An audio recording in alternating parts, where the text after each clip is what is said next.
Noong 2023, isang mahiwagang puting hamog ang lumamon sa isang bahagi ng mundo at lumikha ng isang no-life zone kung saan nagising bilang mga psychic ang mga tao at naging mga halimaw ang mga hayop.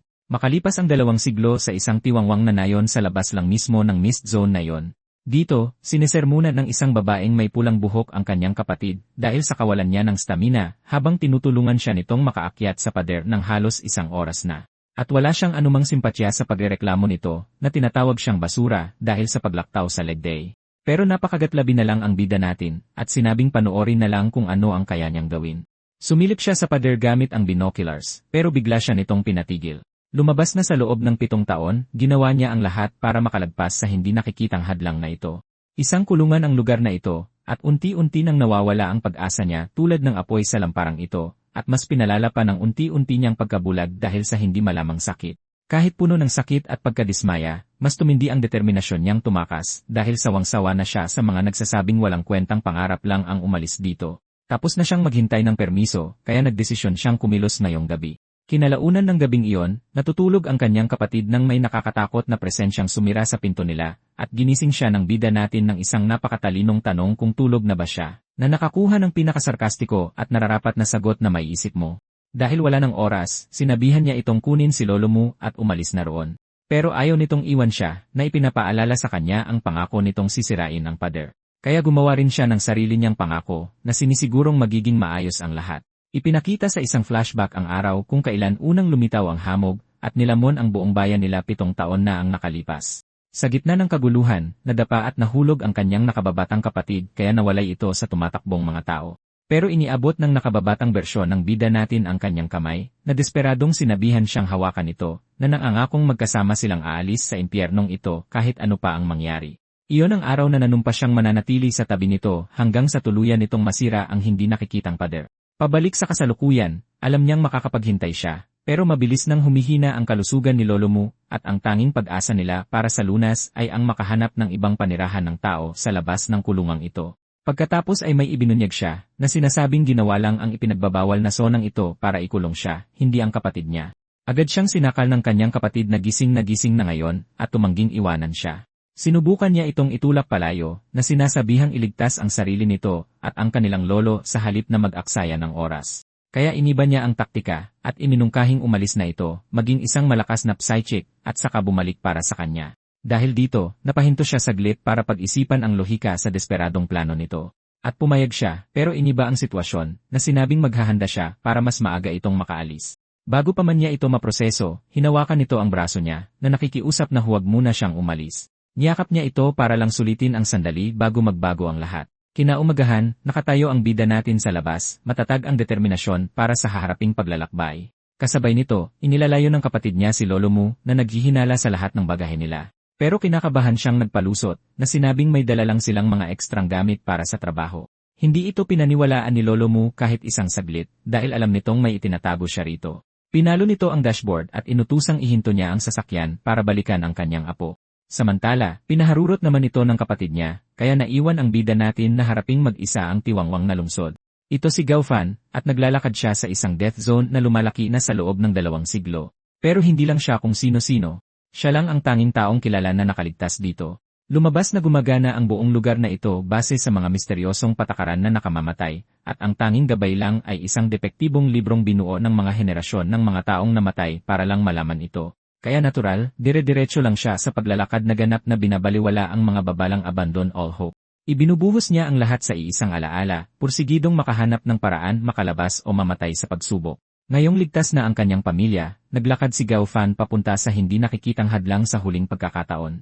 Pumilit siyang dumaan sa kumikinang na pader, at hindi niya inaasahan ang mundo sa kabilang banda.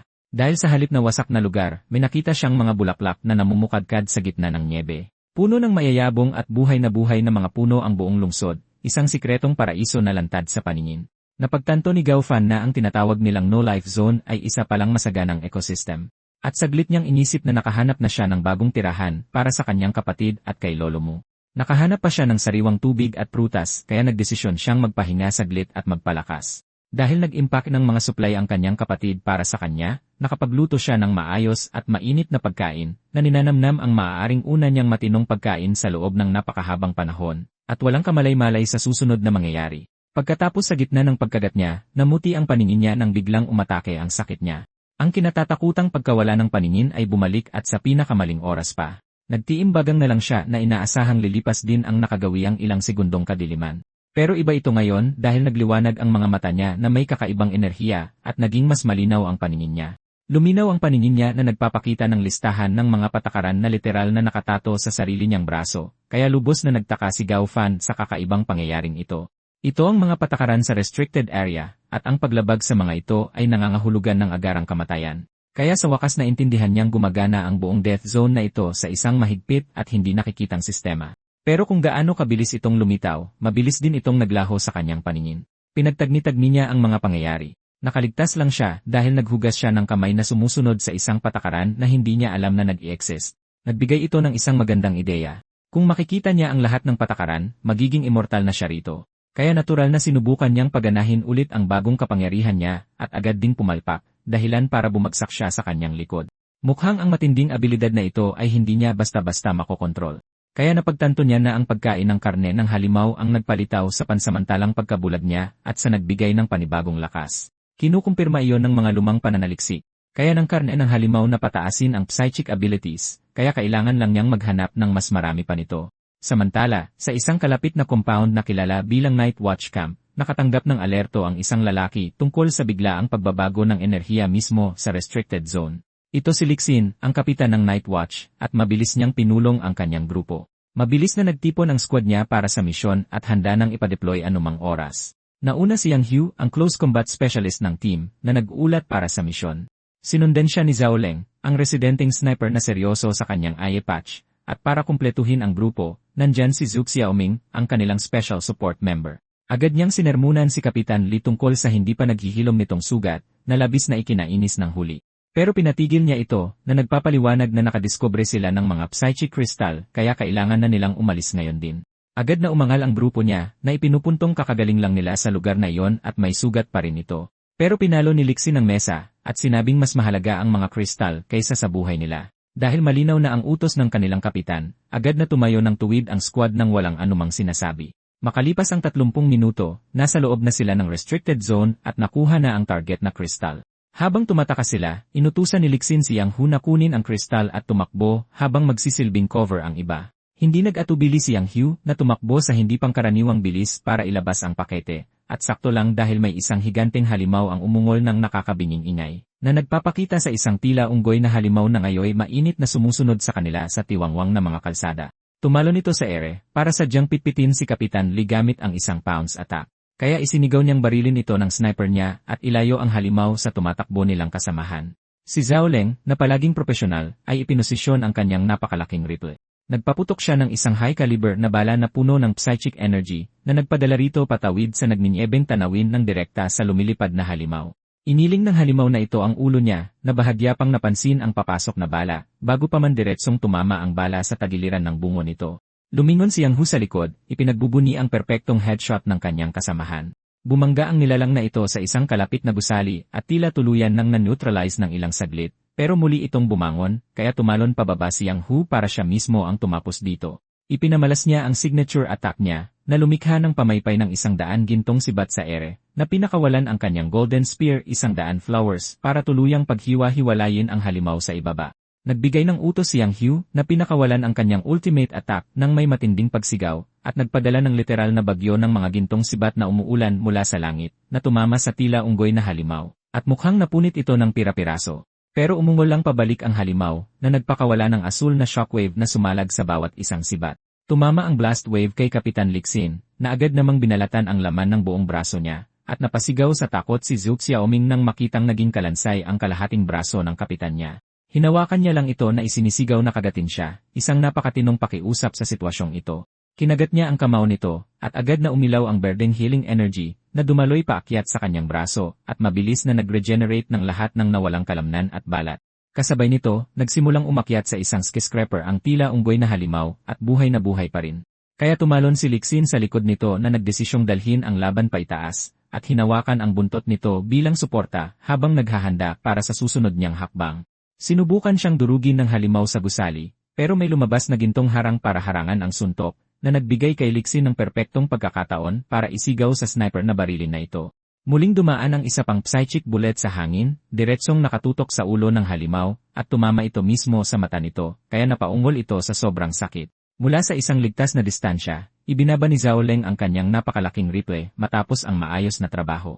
Nang tuluyan ng mapabagsak ang halimaw, ipinaliwanag ni Lixin na dahil sa mga pagbabago ng psychic energy sa lugar, madali nitong maakit ang anumang gulo. Sana ligtas na nakatakas si Yang Hu, habang sinasabi kay Xiaoming na oras na rin para umatras. Pagkatapos ay nagsimula ng maglakad ang dalawa palabas sa tiwangwang at nababalutan ng nyebeng mga guho. Paalis na sana sila nang huminto si Kapitan Li nang makaamoy ng kakaiba sa hangin, at sinundan ng buong squad ang tingin niya. Nanalaglag ang mga panga sa eksena sa ibaba dahil may isang random na bata na nagha-hotpot party sa gitna ng death zone. Hindi lang basta nakakaligtas siya rito. Talagang tuwang-tuwa siya at walang pakialam habang nag-enjoy sa kanyang pagkain hanggang sa may isang boses na sumira sa kanyang masayang sandali. At bumulaga sa kanya ang isang kumikinang na gintong sibat na nakatutok mismo sa kanyang lalamunan hawak ng seryosong si Captain Lee. Agad na sumuko si Gao Fan, sinasabing isa lang siyang ordinaryong tao, siguro. Ang siguro na iyon ay malamang hindi nagbigay ng labis na kumpiyansa sa kapitan. Sa pag-akalang isa siyang mapanganib na kriminal, inutusan ni Li si Xiaoming na ilabas ang kanilang identity scanner. Masaya naman siyang sumunod, handang iscan ang kakaibang lalaking ito para sa anumang senyales ng panganib. Tumulog ang device habang sinusuri nito si Gao Fan na nagpipigil lang na huwag magmukhang guilty sa kahit na ano. Lumalabas na malinis ang record niya at sobrang baba ng kanyang psychic score, kaya para siyang walang anumang banta, na mas lalo lang nagpahinala kay Lixin. Paano naman nakapasok dito ang isang pinakamababang uring psychic? Binigyan niya si Gao Fan ng pinakamalamig na nakamamatay na tingin, kaya napaisip tuloy ang ating bida sa lahat ng mga desisyon niya sa buhay. Dahil nakasalalay ang kanyang buhay, desperado siyang nag-isip ng paraan para makatakas, at ang kanyang matalinong solusyon ay alukin ng isang mangkok ng sabaw ang armadong death squad. Bago pa man may makapag-isip sa alok na yon, isang bagong alerto ng panganib ang umilaw sa kalangitan, dahil isang buong kawan ng mga mutant beast ang nagkukumahog papunta sa kanilang lokasyon. Agad na napagtanto ni Lixin na ang laban nila kanina sa halimaw ay tila naging hudyat ng hapunan para sa panibagong grupong ito. Kaya inutusan niya si Xiaoming na isama ang bago nilang bisita habang naghahanda ang buong team para sa isa na namang laban. Agad na nagpanik si Xiaoming at tinanong kung ano ang gagawin ng kapitan. Ngunit nagnining lang si Lixin ng ginintuang enerhiya at idineklara na siya mismo ang haharap sa mga kalaban. Inutusan niya itong ilayo si Gao Fan doon, kumbinsidong may mahalagang itinatago ang bata, bago siya nagpakawala ng isang malaking haligi ng liwanag na tuluyang pumuksa sa dumarating na kawan. Habang hila-hila siya nito, bumalik sa isip ni Gao Fan ang babala ni Lolo muna ang mga psychic daw ay mga kriminal dito. Siyempre, ang unang naging survival instinct niya ay subukang iligtas ang naiwan niyang hotpot. Binaliwala lang nito ang kanyang mga pagmamakaawa, binuhat siya sa balikat na parang isang sako ng mga pinamili at nagsimulang tumakbo.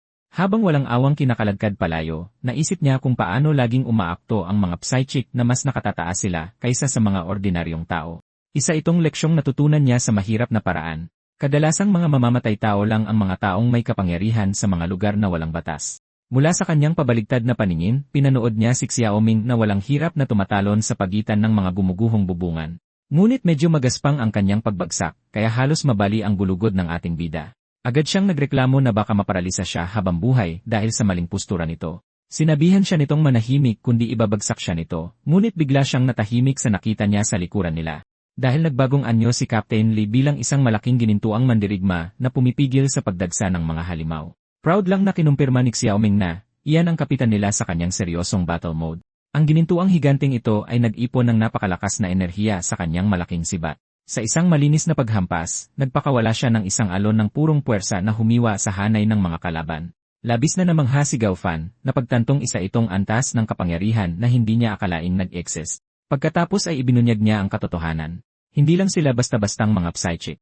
Sila ang maalamat na Night Watch. Nang makalagpas na sila sa hamog, sinusubukan pa rin niyang intindihin ang nalaman niya. Habang tumatakas, napagtanto ni Gao Fan na malapit na silang bumangga sa invisible barrier ng zone. Kaya sinubukan niyang kumbinsihin si Xiaoming na magpahinga muna, pero hindi ito nakinig sa kanyang mga dahilan. Nag-iba siya ng taktika at walang hiyang ginamit ang linyang masyado siyang may sakit para tumawid sa tulay, pero matinding pumalpak ito dahil sumusunod lang ito sa utos na hindi maaaring ipagpaliban. Ngunit ang pag-iisip na iyon ay nagpaalala sa kanya sa mga patakarang nakita niyang nakatatoo sa kanyang braso. Naalala niya ang isang partikular na batas tungkol sa isang invisible na daan na tanging paraan lang para makalagpas sa invisible na pader. Bigla niyang naintindihan. Mayroong butas sa batas, isang partikular na kondisyon para makalabas sa lugar na ito. Ngunit ang tanging problema ay wala siyang ideya kung ano ba talaga ang invisible na daan. Pagkatapos ay pinagtagni-tagni ng malawak niyang kaisipan ang mga detalye. Ang invisible na daan ay literal na hindi mo makikita. Ang kanyang matalino at hindi kabaliwang solusyon ay ipikit lang ang mga mata at tuloy-tuloy na sumugod. Walang anumang babala, itinulak niya paharap si Xiaoming para subukan ang kanyang baliw na teorya. At pareho silang gumulong-gulong palabas ng harang, sabay na bumagsak sa kabilang bahagi. Umupo si Gao Fan, nagmumukhang masyadong astig matapos ang ginawa niyang pagtalon. Tumingin siya sa isang mapayapang damuhan na 7 taon na pala niyang tinititigan, at sa wakas ay malaya na. Habang masyadong maingay na nagdiriwang sa kanyang kalayaan na parabang isang fire alarm, naudlot ang kanyang kasiyahan nang sumailalim siya sa isang interogasyon sa base ng Night Watch, kung saan ibinigay niya ang pangalang Yeshiki. Ang sniper na ito, si Zhao Leng, ang nangangasiwa sa pagtatanong na nagsimula sa kanyang edad, 17. Ang susunod ay kasarian, kung saan kinumpirma niyang siya ay lalaki, kung sakaling nalito lang ang lalaking may tapal sa mata. Sa wakas ay dumiretso na si Zhao Leng sa punto, tinatanong kung ano ba talaga ang ginagawa niya sa isang death zone. At ibinigay ng ating bida ang pinakamatapat na sagot na posible. Gusto lang naman sana niyang mag-enjoy sa pagkain ng hotpot. Nagsimula si Zhao Leng sa pagbibigay diin sa 79.6% death rate para sa mga ordinaryong tao sa zone na yon, kaya binigay ni Gao Fan ang tanging lohikal na sagot. Kaya siya pumunta doon ay para mamatay, malamang. Hindi napabilib ang sniper na ito sa ganyang angas na pag-ugali, binalaan siya na huwag magbiro sa Night Watch. Naudlot ang kanilang maliit na tensyon dahil kay Captain Lixin na pumasok habang ika-ika na parang papalit sa isang mummy. Kaswal niya lang isinantabi ang anumang pag-aalala para sa kalusugan niya at kinumpirmang masyado siyang matigas ang ulo para mamatay. Kinuha ni Lixin ang interogasyon at pinaalalahanan si Gao Fan na nakita siya nito nang magpakawala ng malagintong Diyos na kapangyarihan kanina. Pagkatapos ay itinanong niya ang napakahalagang katanungan, paano nakaligtas ang isang normal na tao ng 7 taon sa isang death trap? Ipinaliwanag ng ating bida na natrap lang siya sa likod ng isang invisible barrier na hindi siya pinapalabas. Tiningnan siya ng buong squad na para siyang baliw dahil hindi pa sila nakakarinig ng ganitong bagay. Nagpa siya si Gao Fan na magkwento, handang magbahagi ng 7 taong kwento tungkol sa invisible na pader, at napapaluha na si Xiaoming dahil sa sobrang katawa-tawa ng kanyang kwento.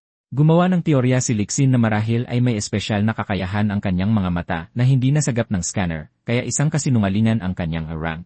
Upang patunayan ito, inutusan niya si Zhao Leng na subukan ang inaakalang supervision ni Gao Fan. Naglabas ng kutsilyo ang sniper na ito, at sinabihan siya ni Gao Fan na manood ng mabuti. Bago pa man magpakawala si Zhao Leng ng nakakabulag na bilis ng mga hiwa mismo sa harap ng kanyang mukha. Nang tanungin kung ilan, kaswal na sinabi ni Gao Fan ang eksaktong bilang, 67 na hiwa. Nilinaw nito ang hinala ng kapitan, kaya tinantya siya nito bilang at least isang C-rank na may enhanced dynamic vision. Ang susunod niyang utos ay hindi masyadong maganda, may magtitest ng powers niya, at kapag may mali, i-dissect siya. Agad namang nagsisigaw si Gao Fan na mas gusto niyang huwag siyang ma-autopsy ngayong araw.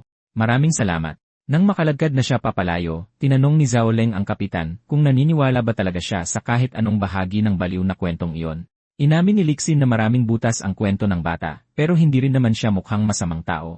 Kaya agad na iginapo si Gao Fan sa isang gurney kung saan nakilala niya ang doktor na mangangasiwa sa kanyang test. Agad itong lumapit ng masyadong malapit sa kanya, kinukurot ang kanyang pisngi habang nagpapanik na siya sa loob-loob niya. Ito si At Novo, ang medical officer ng kampo, na halos walang pakialam sa personal space. Ang una niyang ginawa ay isang standard vision test na mukhang masyadong banayad para sa isang nakaambang dissection. Naging mayabang si Gao Fan nang makita ang chart, nagmamalaki na ang kanyang paningin ay perpektong ayos naman. Maraming salamat. Ngunit sinabihan siya ni Novo na subukang alamin ang iba pang function ng kanyang mga mata, at bigla na lang nagliwanag ang mga ito ng kulay ginto. Nag-focus siya sa chart sa kabilang kwarto, ang paningin niya ay naging napakalinaw sa isang imposibleng antas. Lumapit ng husto ang paningin, na halos mabilang na niya ang mga atom sa letrang E. Pagkatapos ay tumagos ang kanyang paningin diretsyo sa pader, at inihayag ang likas na material sa kabila. Napagtanto niyang mayroon siyang X-ray vision, isang katotohanan na napatunayan nang hindi sinasadyang masilipan niya ang isang bata sa kabilang kwarto. Habang tinatanong siya ni Novo ng isang simpleng katanungan, napaisip siya kung gumagana rin ba ang bagong kapangyarihang ito sa mga tao. At sa isang mabilis na sulyap sa direksyon nito ay nagbigay sa kanya ng isang napakalinaw at napakabulong sagot. Lubos siyang nagtaka sa kanyang biglaang pagdugo ng ilong sa gitna ng isang routine A exam. Samantala, tulala ang ating bida, at may binubulong-bulong tungkol sa maluwalhating tanawing nasaksihan niya. Nakumpirma ng nakaprint na opisyal na resulta ng kanyang alias na si Yeshiki na mayroon siyang C+ talent rank para sa supervision. Tinitigan niya ang papel at wala siyang kaide-ideya kung kahanga-hanga ba talaga o hindi ang pagiging C+. Kaya pinaupo siya ni Novo para sa isang agarang leksyon tungkol sa kung paano talaga gumagana ang buong antas ng psychic power. Ipinaliwanag niya ang 6 na rangko mula sa pababasa kung saan ang karamihan sa mga psychic ay nahuhulog sa mga mas mababang antas. Lumalabas na ang mga IA at E-rank talent ang natatanging 1% sa mundo ng psychic na nagtataglay ng hindi mailarawang kapangyarihan. Inilatag niya ang hierarkiya ng pinakamataas na uri ng mga kapangyarihan mula sa mga superhuman hanggang sa napakabihirang mga mystic at elemental. Pagkatapos ay nilinaw ni Novo na kahit pang-4 sa listahan ang C-rank, ito pa rin ay nakakabilib na mataas sa psychic food chain. At sa wakas, naging malinaw na rin kay Gaofan. Ang C panandang pandagdag rank niya ang dahilan kaya nakikita niya ang lahat ng mga karagdagang bagay na ito. Pero nagbigay siya ng napakahalagang babala sa kanya. Ang paggamit ng kanyang X-ray vision ay maaaring matukoy ng iba pang malalakas na psychic.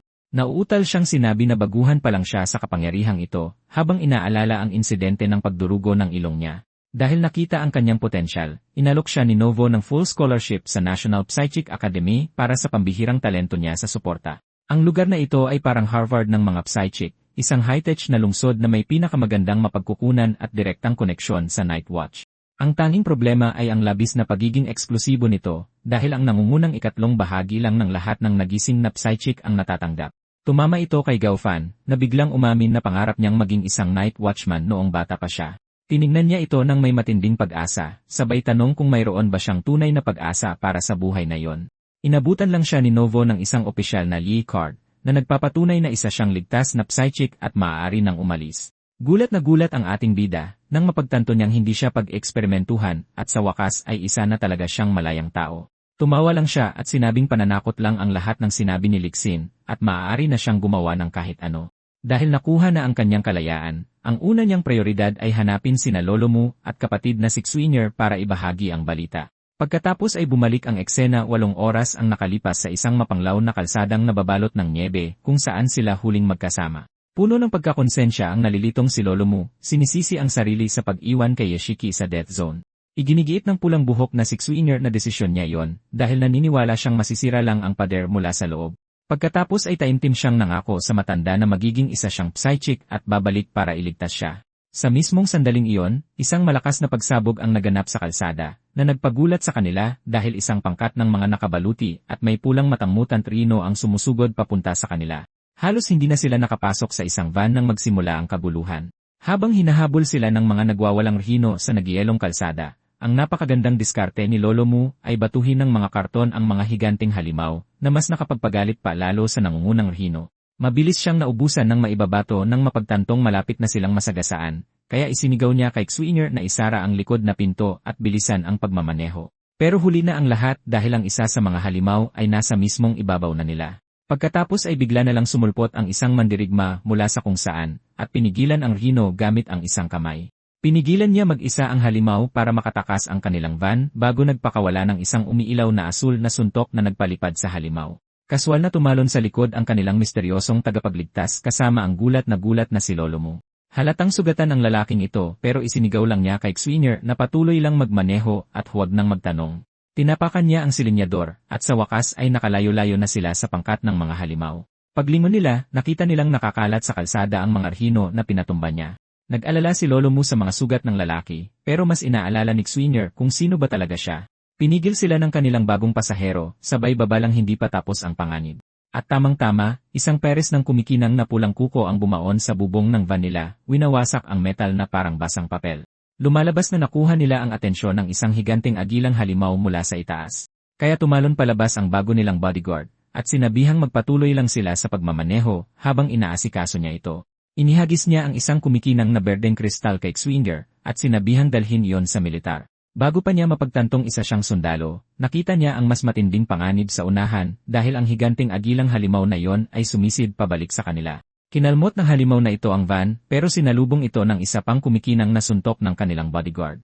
Tumama ang malakas na uppercut niya mismo sa tuka nito at sinubukang itulak ito palayo. Sumigaw siya sa halimaw na umatras habang pinipigilan ito gamit ang sariling lakas. at humarurot ang van, iniiwan siya para harapin mag-isa ang ibong kasing laki ng isang blok ng lungsod. Habang nakatalikod, pinangako niya sa kanila na ihatid ang kristal, at nanumpa na hindi masasayang ang kamatayan niya habang naghahanda sa huling laban. Gustong bumalik ni Lolo Mu pero alam ni Xuinger na kailangan nilang pahalagahan ang sakripisyo ng lalaki. Tinitigan niya ang kakaibang artifact, iniisip kung ano ba ang maaaring ikasakripisyo ng isang buhay para dito. Pagkadampi ng mga daliri niya sa kristal, sumabog ito sa nakakabulag na liwanag, at isang malakas na pag-agos ng enerhiyang asul-berde ang tuluyang bumalot sa kanya. Sumabog palabas ng van ang kapangyarihang ito, na nagdulot ng shockwave na sumira sa kalsada. Balik sa sundalo, malapit na siyang pagpirapirasuhin ng agila. Ngunit napalingon siya sa tamang oras para makita ang napakalakas na alon ng enerhiyang parating sa kanila. Direktang tumama ang sabog sa halimaw ng may nakapipinsalang lakas, tuluyang naging abo ito at ang sundalo sa isang iglap. Nang tuluyang mawala ang liwanag, naging tahimik at walang tao ang kalsada. Doon sumulpot ang isang lalaking may peklat at nagtatanong kung anong nangyari. Nakatayo roon ang lalaking may peklat na gulat, iniisip kung saan napunta ang higanteng ibon, at mabilis na napagtantong baka sumanib sa kung sino ang kristal. Mapupunta ang eksena sa isang kalapit na bayan kung saan nagkakamalay na si Lolo Mu. Paggising sa isang high-tech na medical bay ay agad siyang pinalibutan ng mga tauhan. Sa tindi ng kaba, hinawakan niya ang pinakamalapit na tao, at pilit na tinatanong kung nasaan ang kanyang apo. At kalmadong itinuro ng babaeng may kulay ubeng buhok ang kabilang bahagi ng kwarto, sabay tanong kung ito ang tinutukoy niya. Lumingon si Lolo Mu, nanlaki ang mga mata niya sa sobrang takot sa nakita, dahil lumulutang si Xuinger sa loob ng isang malaking containment unit na nababalot ng berdeng kristal. Wala siyang malay, kumikinang sa parehong nakakakilabot na enerhiyang nagpaabo sa halimaw. Kaya agad niyang sinubukang bumangon mula sa kama, sinisigawan sila na ipaliwanag kung anong ginawa nila. Pero lumapit ang isang bagong doktor, kalmadong sinabing wala silang kinalaman sa kondisyon nito, na hindi nakatulong sa kinakabahang matanda. Nilinaw ng doktor na ang koma niya ay direktang resulta ng pagsanib niya sa superpowered na kristal na yon, at sa wakas ay naintindihan na ito ni Lolo Mu nang maalala niya ang kumikinang na batong ibinigay sa kanila ng sundalo. Kinumpirma ito ng doktor, at ipinakita sa kanya ang scan ng kristal na tuluyan ng isinama sa kanyang katawan, na nag-iwan sa matanda na magtaka kung ano ang mangyayari habang dumadaloy ang kapangyarihan sa kanya. Lumalabas na, kung magiging maayos ang lahat, magigising siya bilang isang ganap na psychic. Hindi makapaniwala si Lolo Mu, iginiit niyang wala itong potensyal na maging psychic sa buong buhay niya. Pero ipinaliwanag ng doktor na ang ilang tao ay huli nang nagigising o ang kapangyarihan nila ay pinipigilan ng iba. At kahit na sobrang bihira ito, baka si Xuinger ang maging buhay na halimbawa ng pangyayaring ito.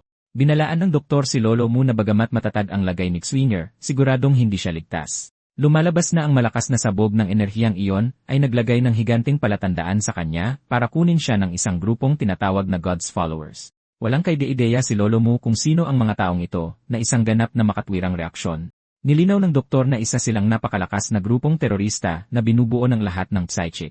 Naniniwala ang kultong ito na ang kanilang kapangyarihan ay piraso ng isang Diyos, at ang apokalipsis ay ang marangyang pagpasok lang ng kanilang bathala. Ang buong plano nila ay burahin ang lumang mundo para magbigay daan sa bago nila, isang tipikal na galawan ng kontrabida. Ayon sa kanilang doktrina, ang pinakamalalakas na psychic lang ang may tiket papunta sa tinatawag nilang kaharian ng Diyos. Dahil naging isang psychic beacon na ngayon si Xuinger, susubukan ng mga follower na hikayatin siya na maging isa sa kanilang mga apostol.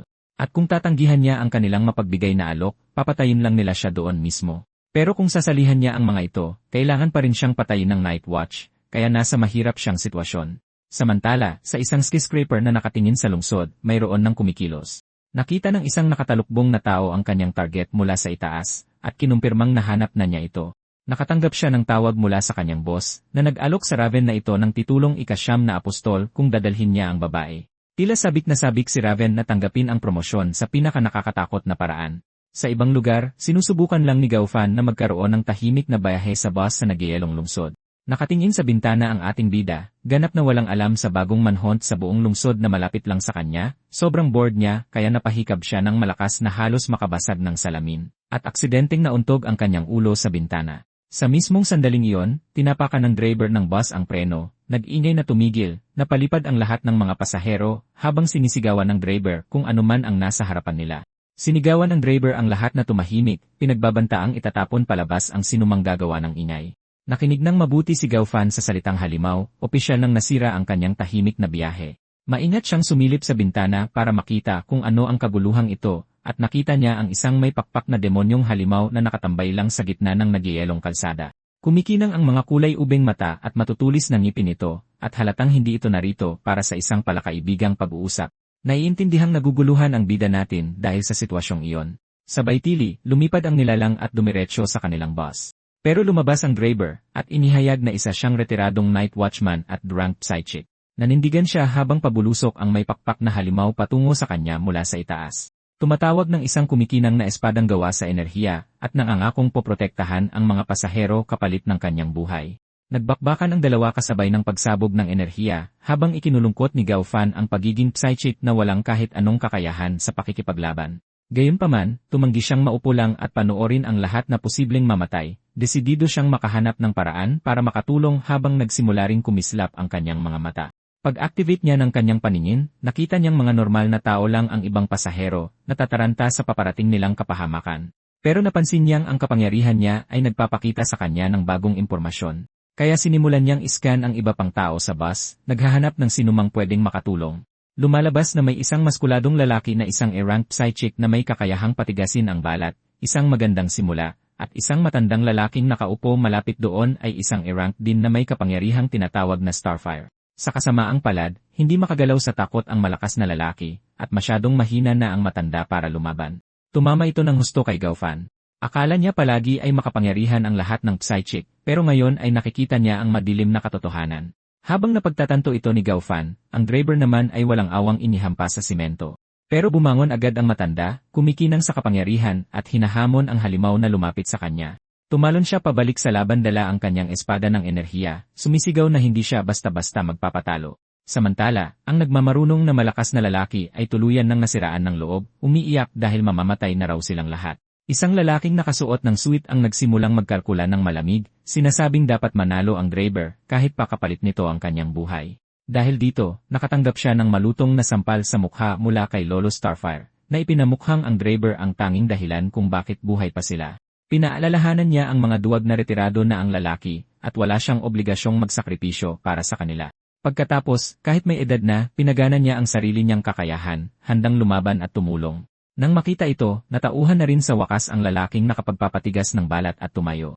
Saka ibinagsak ni Gao Fan ang masamang balita na ang halimaw ay may rank nad plus, na ibig sabihin ay dehado silang lahat. Alam niyang kapag bumagsak ang iba, siya na ang susunod na kakainin. Kaya nang nakakuyom ang kamao, nagdesisyon siyang tapos na siyang maging manonood lang. Tumayo ang ating bida, nagpakilala bilang isang support type na psychic, at nagpresintang sumali sa laban. Nakatitig lang ang iba, halatang nadismaya sa kanyang E-rank at hindi pang combat na papel. Agad siyang nagpaliwanag na bagamat hindi lumalaban ang mga support type, magagamit pa rin siya para sa impormasyon at koordinasyon. Habang nakangiti, sinabi niya sa kanila na damay-damay na silang lahat dito at kailangan nilang lumaban bilang isang grupo. Sa labas, bugbog sarado na ang Draber sa mga shadow attack ng demonyo, halos hindi na mapigilan ng energy sword niya ang mga atake, at nakatanggap pa siya ng malakas na suntok na nagpatilapon sa matandang watchman. Lumabas si Gao Fan at ang dalawa pang psychic, sinabihan ang Draber na handa silang tumulong na pabagsakin ang demonyo. Pero hindi ito matanggap ng matandang watchman, sumigaw siyang muntik na siyang mamatay at hindi niya kayang mag-alaga ng mga baguhan. Kaya ibinagsak ni Gao Fan ang masamang balita. Nakakalason ang buntot ng demonyo at 3 minuto na lang ang itatagal ng Draber. Naiintindihan kung bakit nakuha nito ang buong atensyon ng matanda, dahil ipinaliwanag ni Gao Fan na kaya niyang makita ang karagdagang impormasyon tulad ng oras bago tuluyang umepekto ang lason. Agad na nagtiwala si Lolo Starfire sa bata, at tinanong kung sigurado ba siya rito. At nang hindi na hinihintay ang sagot, sumigaw siya at ginamit ang sariling kapangyarihan, nagpakawala ng napakalaking fireball para gumawa ng kinakailangang panlilinlang. Ang bola ng purong enerhiya na ito ay dumiretso sa halimaw na may pakpak at sumabog ng malakas na pumuno ng usok sa buong kalsada. Nagreklamo agad ang Draber na wala siyang makita, na sadyang intensyon naman talaga ng ginawa. Napahawak siya sa kanyang tagiliran habang nagsisimula ng umepekto ang lason, bakas ang sakit na nararamdaman. Pero ginamit pala ng lolo ang usok para makalapit sa kanya, na nagbigay sa kanila ng mahalagang mga segundo. Pagkatapos ay idiniin niya ang kanyang nag-aapoy na kamay sa mismong sugat, ipinapaliwanag na mapapasong nito ang sugat at mapipigilan ang pagkalat ng lason.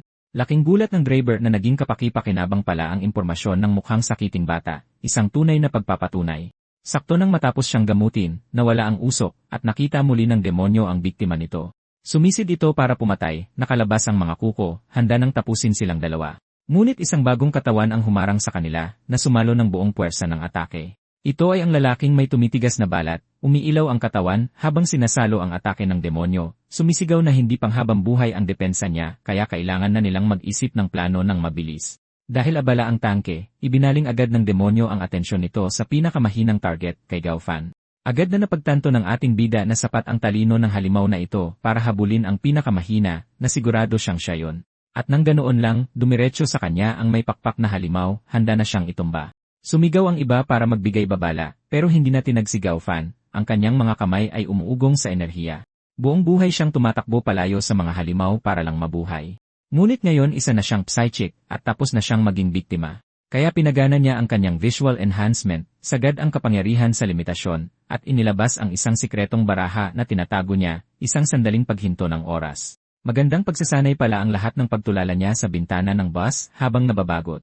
Hindi pa niya nasubukang puwersahin ito ng ganito katindi noon, kaya malaking sugal talaga ito. Habang humahangos ang lalaking nakapagpapatigas ng balat para humarang, nakatutok si Gao Fan sa nagyelong demonyo, may ngiting nagdesisyong itulak pa ang kanyang kapangyarihan sa limitasyon. At bigla na lang, hindi lang niya pinahinto ang oras. Nakikita na rin niya ang mga susunod na atake ng demonyo. Ang mga purpurang anino ng atake ng halimaw ay umiikot sa paligid niya, na medyo nakakalula. Agad niyang napagtantong hindi ito guni-guni. Isa itong malinaw na prediksyon ng laban. Ito na ang pagkakataon niyang magpasikat, na sa wakas ay maging siya ang magdidikta sa laban, bago siya natisod sa isang bato at sumubsob sa simento, isang napakaastig na sandali. Buti na lang, saktong dumating ang lalaking may tumitigas na balat para salubungin ang demonyo ng isang solidong suntok. Napaurong sa sakit ang halimaw, labis na naguguluhan kung paano siya nagawang tamaan ng tao. At tanging pagnood lamang sa di makapaniwalang pagtama ng malinis na kanang suntok sa panga ng demonyo ang nagawa ng ating bida. Pinoproseso pa rin ni Gao Fan ang epikong pagsubsob ng kanyang mukha, tulalang nakahandusay sa lupa. Nakikita ng kanyang mga mata ang bawat paparating na atake, pero hindi makasabay ang kanyang katawan sa mga prediksyon. Nakatitig lang ang iba, pinag-iisipan kung isa ba siyang henyong taktiko o sadyang napakaswerte lang, habang ang ating bida ay humihiyaw para sa tulong dahil hindi bahagi ng plano ang malapit na kamatayan. Nang makuha sa wakas ang senyas, bumalik sa laban ang matandang watchman dala ang kanyang umiilaw na espada. Iwinasiwas ng may sapat na puwersa para tapusin na ang buong gulong ito, at malinis na pinugot ang ulo ng demonyo sa isang matinding tira. Nang maging alikabok ang halimaw, sinabihan na lang ng driver ang lahat na lumayas. Sa ibang dako, isang misteryosong matanda at ang kakaiba niyang kabayo ang nag-enjoy sa tanawin ng lungsod mula sa isang bubungan, mukhang kalmadong-kalmado para sa isang nakaupo sa gilid sa gitna ng snowstorm. Matalim at nakatutok ang kanyang paningin, malinaw na may hinahanap siyang isang bagay o sinuman. Pagkatapos ng matinding pangyayaring iyon, nakababa na rin si Gao Fan sa bus, kaya formal nang natapos ang kanyang tahimik na biyahe. Ngunit bago pa siya makaalis, pinigilan siya ni Lolo Starfire para makausap saglit, at sinabihang walang kwenta ang ranggo at ang tunay na lakas ay nagmumula sa loob. Sumingit din ang driver at ang tangke, sinabing mayroon siya ng kakayahang maging isang night watchman. Natulala si Gao Fan, hindi sanay na makatanggap ng ganitong papuri sa kahit kanino, kaya naiilang siyang nagpasalamat sa kanila sa pagpapalakas ng loob niya at nagpatuloy sa paglalakad ng may dagdag na kumpiyansa. Sa katumama ang realidad, mag-isa lang siya sa lungsod na walang ni isang ideya kung nasaan si Swinger. Inilabas niya ang natanggap niyang tala, isang numero ng telepono para sa paghahanap ng trabaho sa bagong mundong ito.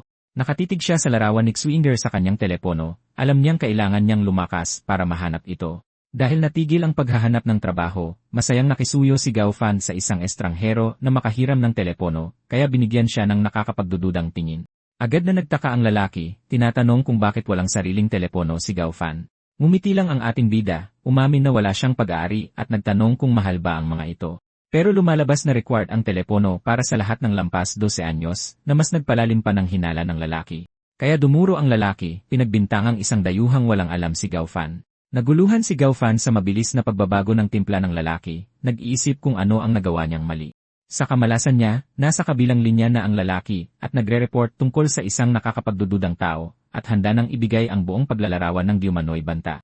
Ngunit pagtalikod nito, naglaho na parang bula si Gao Fan. Nagtatago sa isang eskinita, hinahabol ng ating bida ang kanyang hininga habang napagtanto niyang muntikan na siyang mapahamak.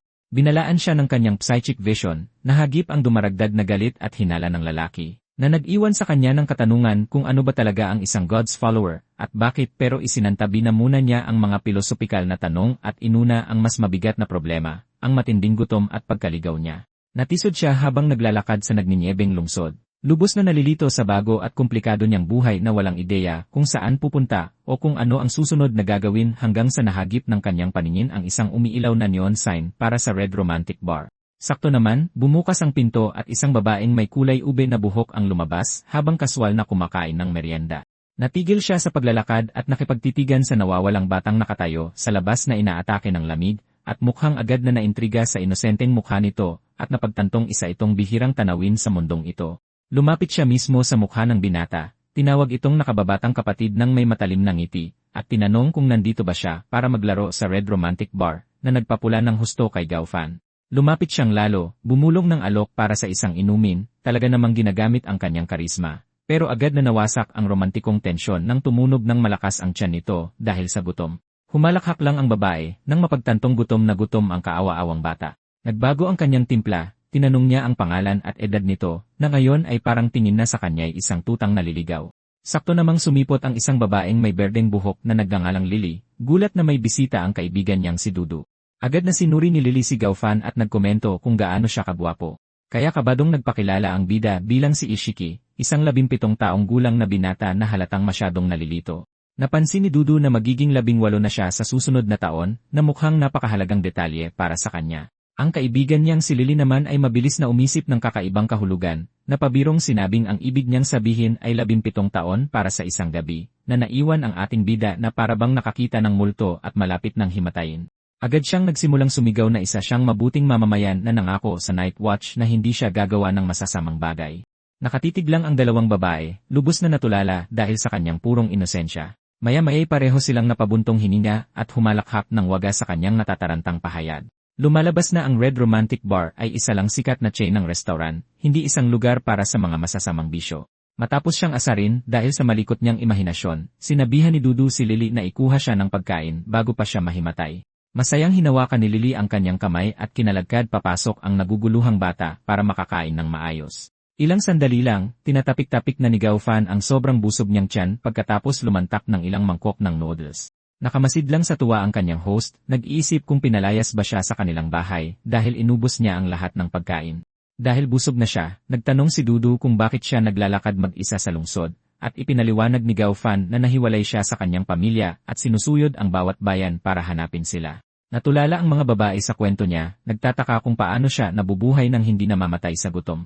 Kaya inamin niyang kailangan niya ng trabaho para matustusan ang kanyang paghahanap pero wala siyang pwedeng ipagmalaking kasanayan. Saktong nabanggit ni Lily na naghahanap ng waiter ang Red Romantic Bar para sa napakasimpleng trabaho, kaya lumiwanag ang mga mata ng ating bida, sobrang nasabik sa ideyang magkakaroon na rin siya ng pera. Pero mabilis na nilinaw ni Lily na walang ibibigay na sweldo.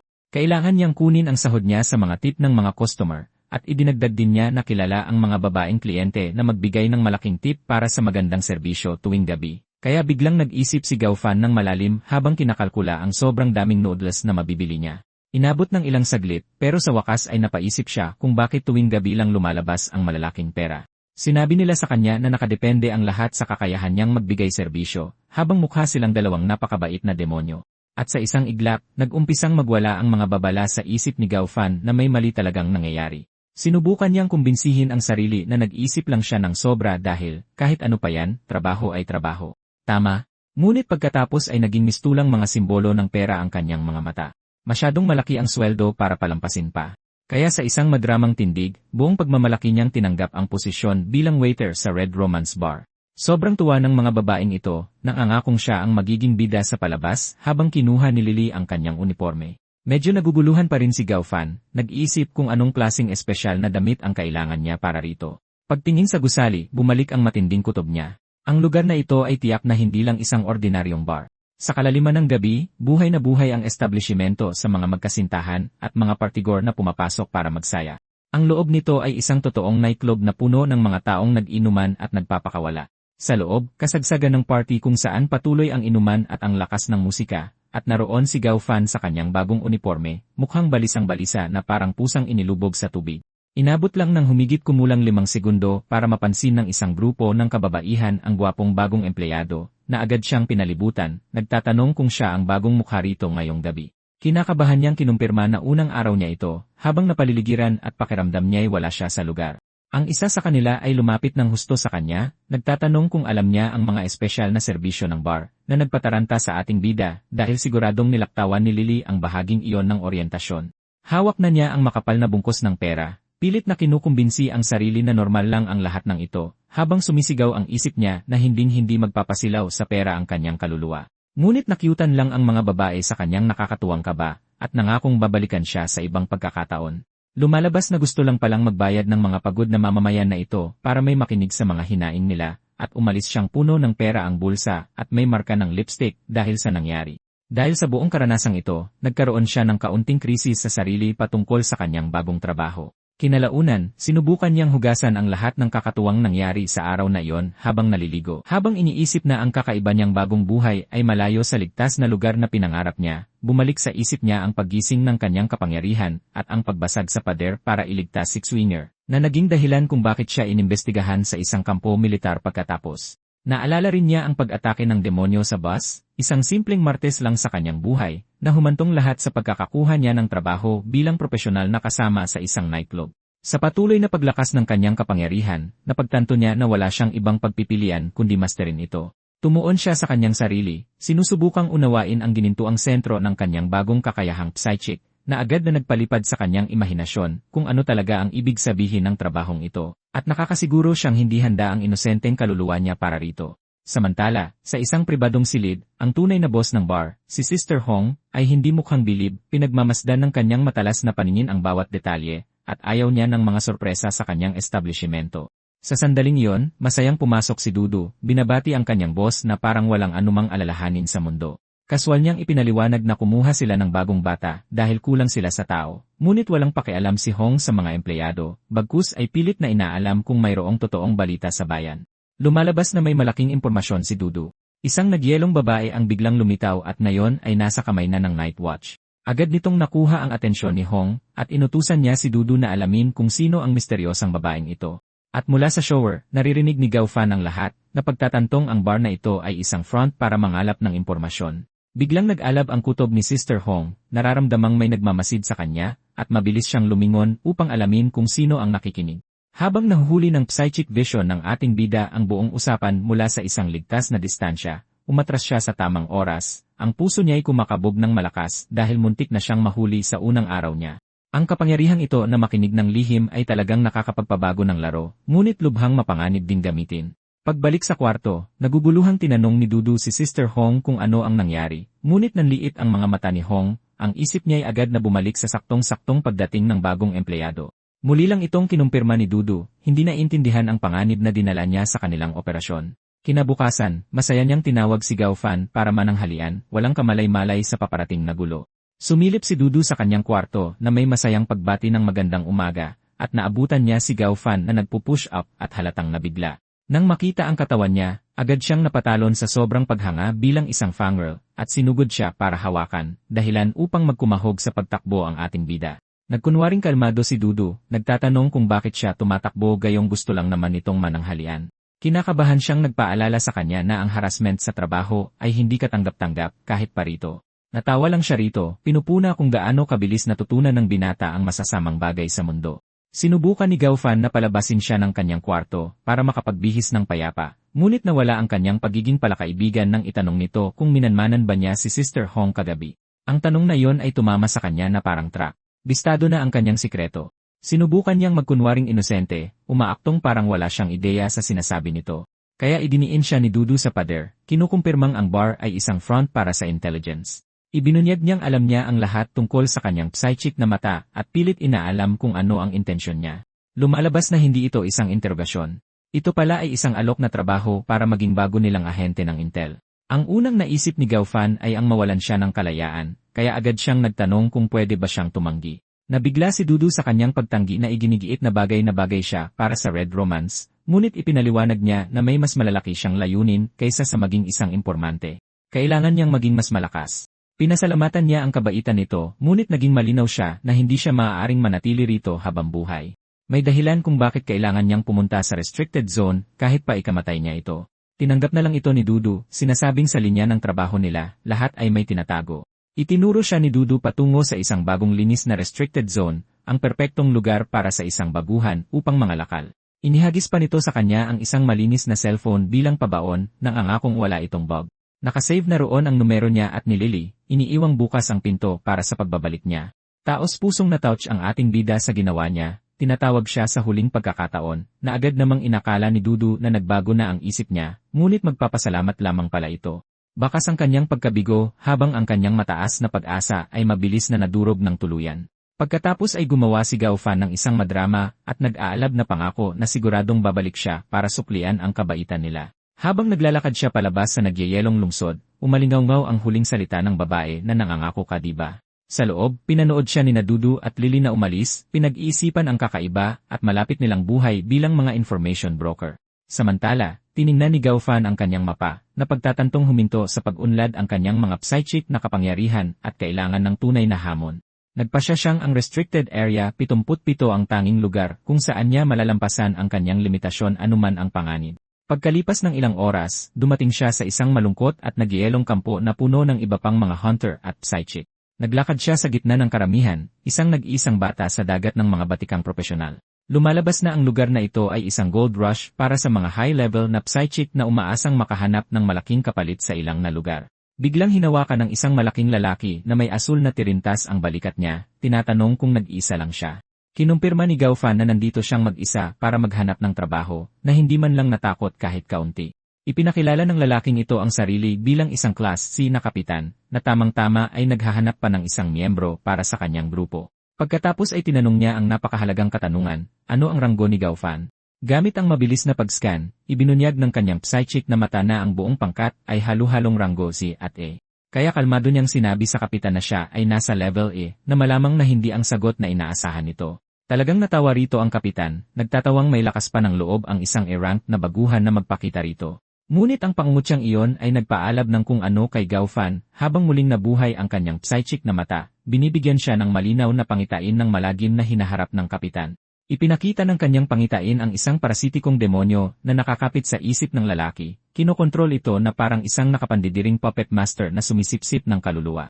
Pagkatapos ay nakita niya ang isang nakakikilabot na premonisyon ng kapitan na malapit ng lamunin, kung saan nakakaawa itong humihingi ng tawad sa kanyang mga tauhan bago sila iwan para mamatay. Agad na napagtanto ni Gaofan na ang taong ito ay isang babala na tatraydurin ang kanyang grupo nang walang pag-aalinlangan, kaya lumingon na lang siya para umalis, sapat na ang kanyang nakita para makapagpasya. Pinigilan siya ng kapitan, mapanlait na itinuro na maling daan ang kanyang tinatahak at ang labasan para sa mga mababang uri ay nasa kabilang direksyon. Ngunit hindi man lang natinag si Gaofan, sinasabing papasok siya sa zone kahit anong mangyari. Ang deklarasyong ito na mistulang pagpapakamatay ay nakakuha muli ng tawanan mula sa buong grupo. Nilagpasan niya sila ng tuluyan, kaswal na binabanggit na mas gugustuhin pa niyang mamatay mag-isa kaysa sumunod sa isang kapitan na tumatakbo palayo sa panganib. Ang komentong iyon ay nagpatigil sa kapitan, na pilit na inaalam kung ano ba talaga ang ibig niyang sabihin. Nagkibit balikat lang si Gaofan, sinasabi sa kanya na isiping isa na siyang patay. Nag-isa siyang umalis, iniiwang labis na naguguluhan ang mga tauhan dahil sa kakaiba at matinding baguhan. Ang kapitan naman, sa kabilang banda, ay naiwan na may labis na pangamba. Habang naglalakad siya, alam ni Gaofan na wala siya sa kanyang lugar, at ang pagiging E-rank sa paligid ng mga drank ay tila isang hatol ng kamatayan. Naisip niyang walang kwenta ang pagsali sa isang grupo dahil gagamitin lamang siya bilang pain sa huli. Dahil wala nang ibang pagpipilian, nagpasya si Gaofan na harapin ng mag-isa ang restricted zone. Naalala niya ang paalala ni Dudu tungkol sa puting hamog na bumabalot sa buong lugar na parang isang dam, at na ginagamit ng mga treasure hunter ang mga mas manipis na ulap bilang kanilang pangunahing labusan. Habang ang ibang mga grupo ay may mga mamahaling gamit para rito, ang ating bida ay napako sa isang simpleng kompas at walang dalang pera. Mabuti na lang, mayroon siyang likas na alas, ang kanyang psychic na mga mata. Tumatagos ang kanyang paningin sa hamog, ngunit agad siyang may napansin na nagtatago sa mga guho. Lumalabas na ang lugar ay puno ng mga drunk na demonyo sa hamog na bumibiktima sa sinumang nawawala. Naisip niyang hindi siya gagalawin ng mga ito hanggat nagmumukhang alam niya kung saan siya pupunta, at totoo nga, binaliwala lamang siya ng mga nilalang kahit na isang malaking patibong pa rin ang lugar. Ngunit pagkatapos ay biglang naging alisto ang isa sa mga demonyo, nagniningning ang mga mata nito na may determinasyon, at mabilis na tumakbo palayo, tuluyang binabaliwala si Gaofan habang mabilis itong dumaan. Sa sandaling iyon, isang truck na puno ng mga demon hunter ang sumugod sa hamog habang sumisigaw ang driver na huminto.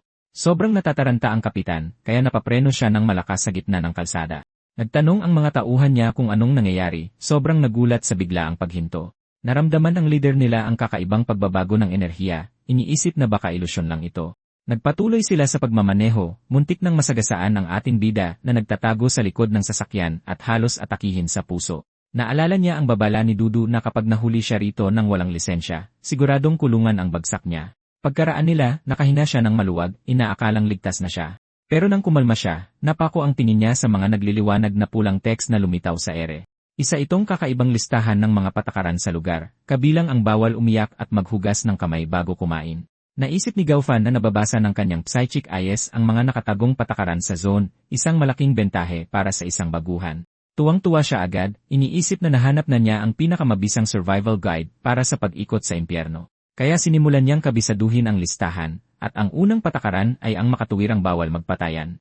Gamit ang kanyang bagong kumpiyansa, naglakbay siyang mag-isa sa mas malalim na bahagi ng nagyayalong guho. Napansin niyang pagmipis ng hamog, na ibig sabihin ay magsisimula na ang totoong labanan. At sakto, isang maitim na lobo na may pulang nagliliwanag na mga mata ang lumitaw mula sa hamog. Agad nawala ang kumpiyansa ng ating bida, napalitan ito ng matinding gulat at takot. Hindi lang ito ordinaryong lobo. Isa itong drunk monster, at diretsong sumusugod papunta sa kanya. Nakakapanginig ng tuhod ang laki nito, dahil mas mataas pa sa kanya ang halimaw. Mukha pa itong tumatawa at naglalaway sa susunod nitong hapunan, hanggang sa mabasag ang nakakatakot na ilusyon, at nakita ang isang napakalambot at masayang husky. Gulong-gulo si Gaofan, pilit iniintindi kung totoo bang may isang nakakatawang aso sa loob ng death zone. Gayunpaman, hinawakan niya ang kanyang kutsilyo, dahil anumang nakaligtas dito ay tiyak na halimaw na nagkukunwari. Nagkaroon ng matinding titigan ang dalawa sa gitna ng manyebeng kalsada, na agad binasag ng husky nang gumulong ito at mabilis na kinawag ang buntot nito. Dahan-dahang binaba ni Gaofan ang sandata niya nang ma-realize niyang hindi agresibo ang aso. Napaisip na lang siya kung alagang hayop lang ba ito na naligaw sa restricted area. Naupo lang ang aso na parang pinakamabait na bata, at malinaw na wala itong planong umatake. Sa kanya naalala na malakas ang pang-amoy ng mga aso, at may dala nga pala siyang steak. Nang ilabas niya ang karne, naghugis puso ang mga mata ng husky, na kumukumpirma sa tunay nitong motibo. Hinagis niya ang stick sa ere, at agad na baliw sa tuwa ang husky. Mataas pa rin ang alerto ni Gaofan, kumbinsidong isa itong nakamatay na malambot na bitad. Pero sablay ang salo ng aso, at tumalbog lang ang stick sa ulo nito. At dahil doon, nawala lahat ng mga hinala niya. Isa lang pala itong hangal na aso. Ibinigay niya sa husky ang pagkain, at sinabing enjoy ang baon niya para sa biyahe. Nang matapos ang kabutihan niya sa araw na yon, kumaway na ang ating bida at naglakad palayo. Kaso ang husky, na busog na ngayon, ay nagsimulang sumunod sa kanya habang kumakawag ang buntot. Sinubukan itong paalisin ni Gaofan, pero masaya lang na humarang ang aso sa daraanan niya. Nagbigay ito ng malaki at nakakatawang tango, pinapakitang hindi ito aalis sa tabi niya. Sa mabilis na pag-scan ng kanyang psychic eyes, nakita niyang isa itong level na demon wolf na gustong makipag-partner, na nakakatawa para sa kanya, pero ayos lang, libreng demon wolf eh. Kaya opisyal na inampon niya ang nakakatawang halimaw, nang angakong bibigyan ito ng pagkain kapalit ng katapatan nito. Sa ibang bahagi ng zone, nag-uusap ang isang bagong grupo ng mga hunter tungkol sa plano nilang maghanap ng bihirang artifact. Alam ng leader nila na malabong mangyari iyon dahil bilyon-bilyon ang halaga ng kayamanan. Mas praktikal ang isa sa mga tauhan niya na nagmungkahing manghuli na lang sila ng mga halimaw para magkapera. Sinabihan siya ng leader na manahimik nang lumitaw ang isang nakatagong patakaran na bawal mang-insulto. Sa mismong sandaling iyon, sumabog ang isang dark energy mula sa lupa sa ilalim niya, na bumasag sa hindi nakikitang shield na gamit niya bilang proteksyon. Dahil sa lakas ng pagsabog, tumilapon siya ng patalikod, at talagang nagulat sa nangyari. Muntik na siyang hindi makatayo ng maayos, nang mapagtantong nahulog siya ng diretsyo sa bitad. Nadurog ang protective charm ng leader sa lupa, at nag-iwan na lang ng malamlam na kulay violet na liwanag. Nanginginig siyang tumayo, at naisip na baka nalabag niya ang isa sa mga patakaran ng zone. Nanigas sa kinatatayuan ang dalawang kasamahan niya, hindi makapagsalita sa biglaang hindi nakikitang pag-atake. Ngayon ay natataranta na sila dahil tuluyan nang nawala ang kaisa-isa nilang proteksyon laban sa parusa ng lugar. Kinakabahang nagtanong ang isa kung bigla na lang bang susulpot ang mga halimaw para umatake sa kanila. Tinawanan lang siya ng kaibigan niya na sarkastikong nagtanong kung balak niya bang makipagkaibigan sa mga ito. Pero may napansin ang kinakabahang kasama sa di kalayuan at itinuro ito sa kanila. Ang inis na inis nilang leader ay nagtanong kung ano ba ang tinitingnan nila. Agad siyang pinatahimik ng mga tauhan niya at sinabing hinaan man lang niya ang boses niya. Samantala, magalang na hinihiram ni Gaofan ang damit ng isang patay dahil sayang naman kung walang gagamit. Sa pamamagitan ng binoculars, nakita siya ng grupo na nagluluto ng karne sa apoy kasama ang bagong demon wolf. Gulong-gulo ang kalbong lalaki, sabay turong nag-isa lang ang bata at walang kahit anong proteksyon. Idinagdag pa ng kasama niya na chill lang itong tumatambay habang may katabing halimaw. Pinapanood ng leader nila ang lahat at inakalang isang uri ng dark ritual ang barbecue ni Gaofan. Kaya nakabuo sila ng isang lohikal na konklusyon. Siguro ay alagad siya ng isang napakalakas na Diyos. Mula sa pwesto nila, mukhang ito na ang pinakamalinaw na paliwanag para sa kakaibang kumpiyansa niya. Siyempre, ang ritual ay pagsasabi lang ni Gaofan sa bagong aso niyang si Simba na hintayin ang pagkain. Pinagdebatihan ng grupo kung anong gagawin, iniisip kung siya ba ang maalamat na banal na anak na hindi tinatablan ng mga patakaran. Matalinong napagdesisyonan ng kapitan nila na huwag lumaban, inaming wala silang ideya kung sino ang kinakalaban nila. Kaya simple lang ang plano. Pupulang sila at papanoorin ang kakaibang lalaking iyon mula sa ligtas na distansya. Nang maluto na ng perpekto ang mga steak, pinayagan na ni Gaofan si Simba na lumamon. Pero biglang huminto ang aso, naging agresibo, at may inungulan sa kawalan. Saktong pumutok ang lupa sa harapan nila na may nakakabinging atungal, at isang malaking kumikinang na demonyong alakdan ang sumabog mula sa niebe, sinira ang barbecue nila. Lumalabas na isa itong C-class na halimaw na sikat sa paghuhukay sa ilalim ng lupa para tambangan ang biktima nito. Agad natigilan si Gaofan, alam niyang dehado siya sa laban na ito. Hindi na nagsayang ng oras ang alakdan, sumugod agad ito gamit ang malalaking sipit para durugin siya, kaya napilitan ang ating bida na tumalon palikod para iwasan ang atake. Habang papalapit ang halimaw, tuminala si Simba na halatang hindi natuwa sa pang-istorbo, at bumaon sa lupa ang tibo ng alakdan sa mismong kinatatayuan ni Gaofan. Humarang sa harap niya ang bago niyang alaga para protektahan siya, at tuluyang ipinakita ang totoong anyo nito bilang isang demon wolf. Wala na ang nakakatawang husky, napalitan ito ng nakakatakot na halimaw na may nagliliwanag na pulang mata. Si Gaofan, bilang isang praktikal na tao, ay iwinagayway ang karne at nangako ng mas marami pa kung mananalo si Simba, na siya lang palang kailangan ng demon wolf para sumeryoso. Ginanahan sa pangakong piging, diretsong sumugod si Simba sa labanan, ngunit madali itong nasangga ng nakabaluting sipit ng alakdan na nagdulot ng pagtalsik ng mga spark. Nakakagat din ng maayos si Simba, ibaon ng malalim ang ngipin nito sa sipit ng halimaw. Sinimulan niyang iwaglit ito, sinusubukang talunin ang alakdan gamit ang purong lakas. Ngunit naisip ni Gaofan na walang mananalo maliban na lang kung makahanap siya ng kahinaan sa matigas nitong baluti. Kaya inaktiba niya ang kanyang psychic eyes, pinapalabas ang mainit na aura para iskan ang kalaban. Agad na natutok ang kanyang psychic eyes sa kahinaan ng alakdan, isang kumikinang na asul na kasukasuan sa tibo nito. Isinigaw ni Gaofan ang bagong plano, inutusang asintahin ni Simba ang mismong kahinaan na yon. Kasunod ng bagong utos, nilundag ng demon wolf ang sipit papunta sa likod ng halimaw at binaon ang ngipin nito sa kasukasuan ng tibo at narinig ang malakas na pagkadurog. Marahas niyang iwinaglit ang ulo niya, tuluyang pinunit ang buong sandata mula sa katawan ng alakdan, habang masayang sumisigaw sa gilid si Gaofan na parang proud na medyo natatakot na may-ari ng aso. Ang pangunahing sandata ng halimaw ay nadurog sa pagsabog ng asul na enerhiya na nagpabaldado rito. Nang mawala ang banta, walang silbing bumagsak ang naputol na buntot sa manyebeng lupa. Nagpaalulong ng tagumpay si Simba habang pinupuri ni Gaofan ang kanyang napakabait at napakadelikadong alaga. Ngunit nahinto ang pagdiriwang ng ating bida nang maramdaman niyang may nagmamasid sa kanila. Sa ibang dako, natataranta ang grupo ng mga hunter na kumbinsidong isa siyang tamer ng halimaw. Naisip din ang leader nila kung siya ba ang maalamat na puppeteer, ang nangungunang tagasunod ng isang makapangyarihang Diyos. May masimpleng teorya ang isa sa mga tauhan niya, na mahina lang si Gaofan at dapat nila itong tambangan para sa pabuya. Sa mismong sandaling iyon, lumitaw si Gaofan sa itaas nila mula sa isang pasamano, habang simpleng bumabati, dahilan para lubos na magulat ang kapitan nila. Tumingin lang sa ibaba ang bida natin, malinaw na narinig ang buo at henyo nilang plano na tambangan siya. Tinangka siyang kilatisin ng mga hunter, napansin na isa lang siyang lalaki na may aso, habang tiwalang sinabi ng leader nila na 3 sila kaya dehado ito sa bilang. Sumang-ayon ang kaibigan niya, tinawag si Gaofan na isang murang baguhan na handa ng mapitas. Nagsimulang pagpawisan si Gaofan, umaasang wala silang gagawin, lalo na't lumitaw ang bagong patakaran na, bawal atakihin ang sariling uri. Ang internal monologue ni Gaofan ay isang matinding panic attack, dahil halatang hindi alam ng mga taong ito ang mga patakaran. Alam niyang kahit kasama pa niya si Simba, siguradong patay siya, kaya walang halaga ang parusa nila sa bangkay niya. Sa ibaba, masamang nakatingin sa kanya ang leader ng mga hunter, handang-handa na ang kutsilyo para lumaban. Dahil walang oras para mag-isip, napagtanto ni Gao na kailangan niyang makaisip ng paraan at kailangan itong maging mabilis. Kaya ginawa niya ang pinakamatinding panlilinlang, kalmadong nagtanong kung may ideya ba sila kung sino siya. Agad nitong nalito ang nakahuod na hunter, at lalong naniwala sa teorya niyang isa siyang divine son. Pero para sa leader nila, hanggang salita lang si Gaofan, isang tipikal na pagkakamali ng baguhan. Pero nawawala na sa sarili ang kalbong lalaki, kumbinsidong galitin nila ang isang apostol ng Diyos. Dahil lubos na natakot, magalang na tinanong ng buong team ang pagkakakilanlan ng kamahalan. Binaligtad ni Gaofan ang sitwasyon mula sa kinaupuan niya, at sinabing mas magalang kung sila muna ang magpapakilala. Sa isip niya, nagdiriwang siya sa sarili niyang talino, dahil tuluyan niyang nakontrol ang sitwasyon gamit lang ang kumpiyansa.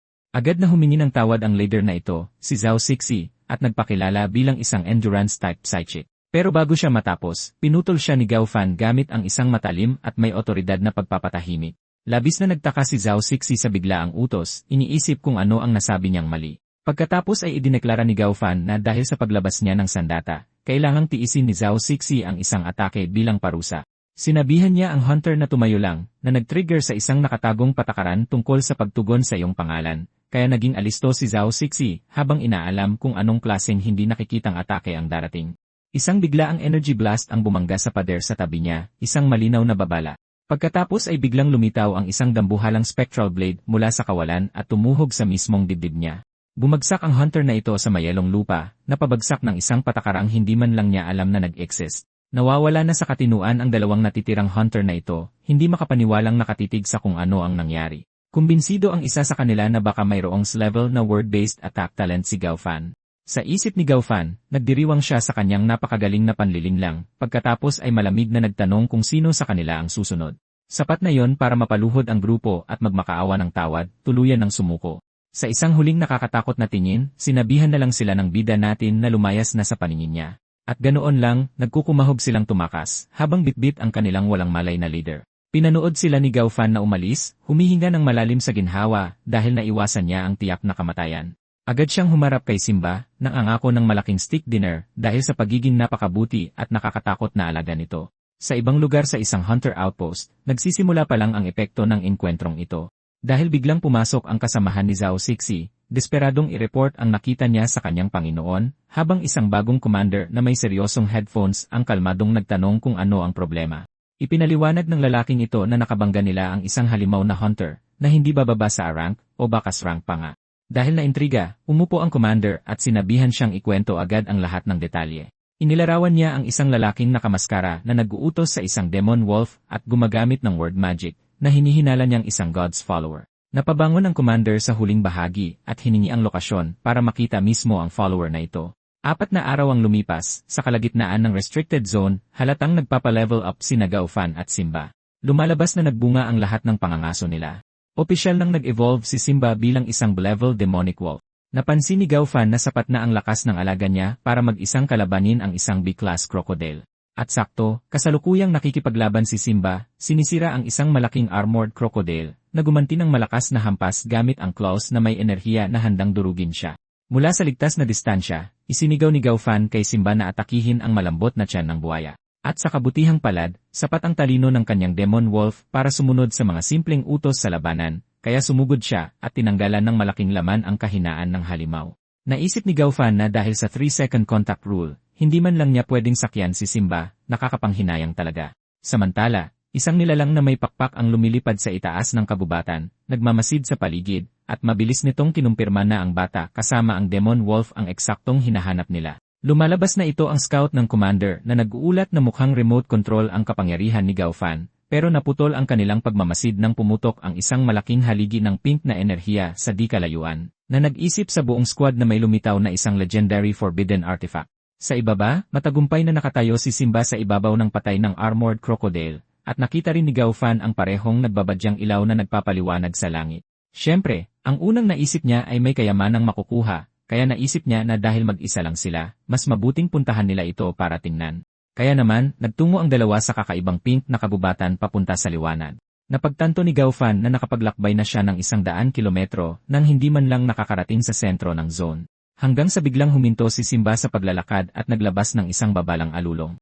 Nakatayo sa harap nila ang isang malaking stone golem, ang pinagmumulan ng energy pillar, at hindi ito mukhang mahina tulad ng mga kinakalaban nila kanina. Agad niya itong nakilala bilang Black Serpent, isang legendary na gatekeeper, at alam niya agad na kahit may nag-evolve na Simba, wala silang laban dito. Kaya sa pagharap sa isang legendary gatekeeper, ginamit ni Gaofan ang subok na niyang taktika, ang panunuhol gamit ang karne. At salungat sa inaasahan, mukhang interesado talaga ang malaking stone golem sa inaalok na stick kaya nagkaroon ng kaunting pag-asa ang bida natin na baka gumana ang kalokohang plano niya. Sa ibang lugar, sinusubaybayan ng Hunter Commander Squad ang parehong level energy spike, kumbinsidong isa itong forbidden artifact. Pinulong ng kanilang leader na si Commander Wu ang kanyang grupo, inuutusang maghanda para kunin ang premyo. Binalaan niya silang may mga nag-iisip na halimaw na nagbabantay sa mga ito, kaya kailangan nilang mag-ingat, pero huli na dahil biglang sumabog mula sa lupa ang isang kawan ng mga insektong nilalang para tambangan sila. Sumigaw ng babala ang commander na ito, habang diretsong sumugod sa grupo niya ang kuyob ng mga halimaw, saka iniutos sa lahat na ilabas ang kanilang mga psychic ability at gumawa ng daan sa kawan. Agad nag-transform ang mga kasama niya na nagpapakita ng isang buong squad ng mga beast-type psychic na handang lumaban. Ang buong team na ito, kabilang ang isang malaking halimaw na lobo na may 3 ulo, ay naghandang harapin ang dagsa ng mga halimaw. Agad silang nagsimulang humiwa sa mga insektong nilalang gamit ang sunod-sunod na makukulay na energy attack. Isang hunter ang mabilis na dumaan sa hanay ng kalaban at hiniwa sila ng pira-piraso gamit ang umiilaw na espada. Matapos ubusin ang kawan, bumaba ang team sa Obsidian Forest, ang inner circle ng Forbidden Zone. Pero agad silang sinalubong ng isang malaking spectral na ahas, kaya lubos na nagulat ang commander. At hindi nagsayang ng oras ang Python, nagpakawala ito ng isang mapaminsalang energy beam na muntik na niyang hindi maiwasan. Nakilala ito ng isa sa mga tauhan niya bilang isang level 11 Hell Nether Python na may labis na nakakaagnas na mga atake. Ang mas nakakasama pa, mas dumami na ang mga halimaw na nagtitipon, naakit sa lahat ng kaguluhan. Iniutos ni Commander Wu sa team niya na sumugod habang hinaharap ng kanyang halimaw na lobong may 3 ulo ang Python. Sinisigawan na niya ang sarili niyang halimaw na bumangon na nagpapakitang dehado na sila sa laban. Nag-power up ang halimaw ni Commander Wu na may 3 ulo, bawat ulo ay naglalabas ng magkakaibang elemental energy, at nagpakawala ng magkakasabay na atake ng apoy, yelo, at shadow magic sa mga papalapit na halimaw. Lumikha ng malaking pagsabog na tuluyang umubos sa unahan ng kawan. Dahil may nagawang daan, sumulong ang squad habang naiwan ang kapitan nila para depensahan ang pwesto, harap-harapang nakaharap sa malaking Hell Nether Python na nakatayo sa harap niya. Sinubukan ng isa sa kanyang mga tauhan na umatake, ngunit tuluyang natunaw ang kanyang espada bago pa man ito tumama. At sa sumunod na segundo, matinding ibinagsak ng Python ang buntot nito sa lobong may 3 ulo. Ibinaon ng ahas na ito ang mga pangil nito sa isa sa mga ulo ng lobo, ang nakakaagnas nitong kamandag ay tumutunog pagdikit pa lang. Ngunit umumal din ang halimaw, handang patunayan na kaya nitong kumagat ng kasing lakas. Pero isa itong talong laban, habang nagsisimulang pulupot ng Python ang sarili sa lobo para tuluyan itong sakalin. Kahit si Commander Wu ay nararamdaman na ang tindi dahil tinutunaw ng nakakaagnas na gas ang mga damit sa mismong likod niya. Nagsimulang magpanik ang team niya, sumisigaw na nadadaig na sila at hindi na nila kayang lumaban pa. Dahil lumalabas na ang buong kagubatan na ito ay pugad ng mas marami pang matataas na level ng halimaw. Sa wakas, napagtanto ni Commander Wu na minaliit niya ang panganib ng Forbidden Zone na ito, kaya gumawa siya ng matalinong desisyon at iniutos ang buong pag-atras bago pa sila maubos lahat. Sinubukan niyang isalba ang pride niya, iniisip na wala namang sinuman ang kayang makalusot sa ganito katibay na depensa. Sa ibang lugar, biglang napabahin ng malakas si Gao Fan nang walang kamalay-malay at nagtataka kung bakit siya nakakarinig ng labanan gayong sapat na ang isang simpleng stick para suhulan ang mga gwardiya. Lumingon siya kay Simba para kumpirmahin at binigyan lang siya ng isang masayang tahol ng pagsang-ayon. Habang kaswal lang na naglalakad ang dalawa lampas sa napakalmang Black Serpent Gatekeeper. 5 oras ang lumipas, hindi na mukhang masaya si Gao Fan sa scenic hike niya, matapos maglakad ng 0 kilometro sa Stone Forest na ito na wala pa ring aninag ang mga artifact. Biglang lumitaw sa harapan niya ang isang maliit na violet na nilalang, kaya nakuha nito ang atensyon niya, at agad nagpakitang gilas bilang isang malaking, aklas na scorpion na naglalabas ng nakakatakot na liwanag. Sa halip na magpanik, masaya pa nga ang bida natin na sa wakas ay makahanap ng isang karapat-dapat na halimaw. Naisip niya na kung mapapaamo niya ang bagay na ito, parang sa kanya na ang buong Forbidden Zone. Kaya inilabas niya ang pinakasikreto niyang diskarte, ang maalamat na barbecue meat attack. Lubos na naguluhan ang aklas na halimaw na ito sa nangyari at nakatitig lang sa pagkain. Maingat nitong pinulot ang inaalok, inamoy ng mabuti bago kumagat. At ganoon lang, nawala ang puot, na napalitan ng isang napaka-friendly at kumikinang na scorpion. Sa kasamaang palad, agad na hinipa ang bago niyang kaibigan, pero naubusan na si Gao Fan. Humarap naman ang scorpion na ito at gutom na tumingin kay Simba, kaya nagsimulang masira ang plano. Mabilis niyang ipinaliwanag na pamilya si Simba at siguradong hindi kabilang sa pagkain. Pagkatapos mag-isip sandali, sumuko na lang ang scorpion at naghukay papunta sa ilalim ng lupa. Tuluyan itong naglaho, iniwang nakatayo si Gao Fan doon matapos ang isang matagumpay na kain sabay takbo. Inis na inis ang bida natin na kinain lang ng halimaw ang pagkain niya saka umalis ng walang paalam. Umupo siya kasama si Simba, na pagtantong hindi ganoon kadaling paamuin ang mga level na halimaw. Ito ay isang klasikong kaso ng pagsubok na akitin ang isang aso gamit ang meat bone pero nawala ang bone. Naglabas si Simba ng isang maliit at tila na-offend na tahol, halatang hindi nagustuhan ang paghahambing. Kaya napilitan si Gaofan na awkward na ipaliwanag sa alaga niya na hindi tungkol sa kanya ang talinghaga. Kailangang ibigay ni Gaofan ang masamang balita na opisyal na siyang naubusan ng karne para sa bago niyang kaibigang golem.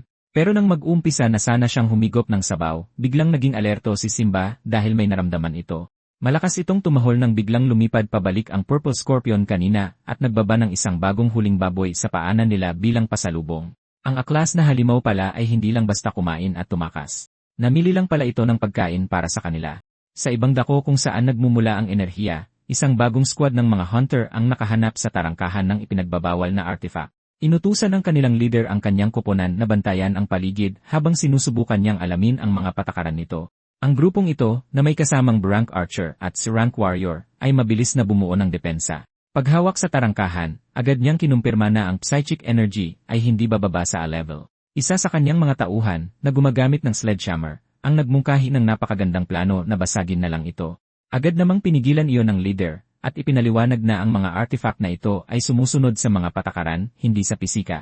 Ikinatwiran niyang dahil hindi nila alam ang mga patakaran, mas mabuting may subukan na lang sila. Isa pang miyembro na may kumikinang na mga kamaong bakal ang nagpasyang subukan ang teoryang iyon at nag-ipon ng lakas para sa isang atake.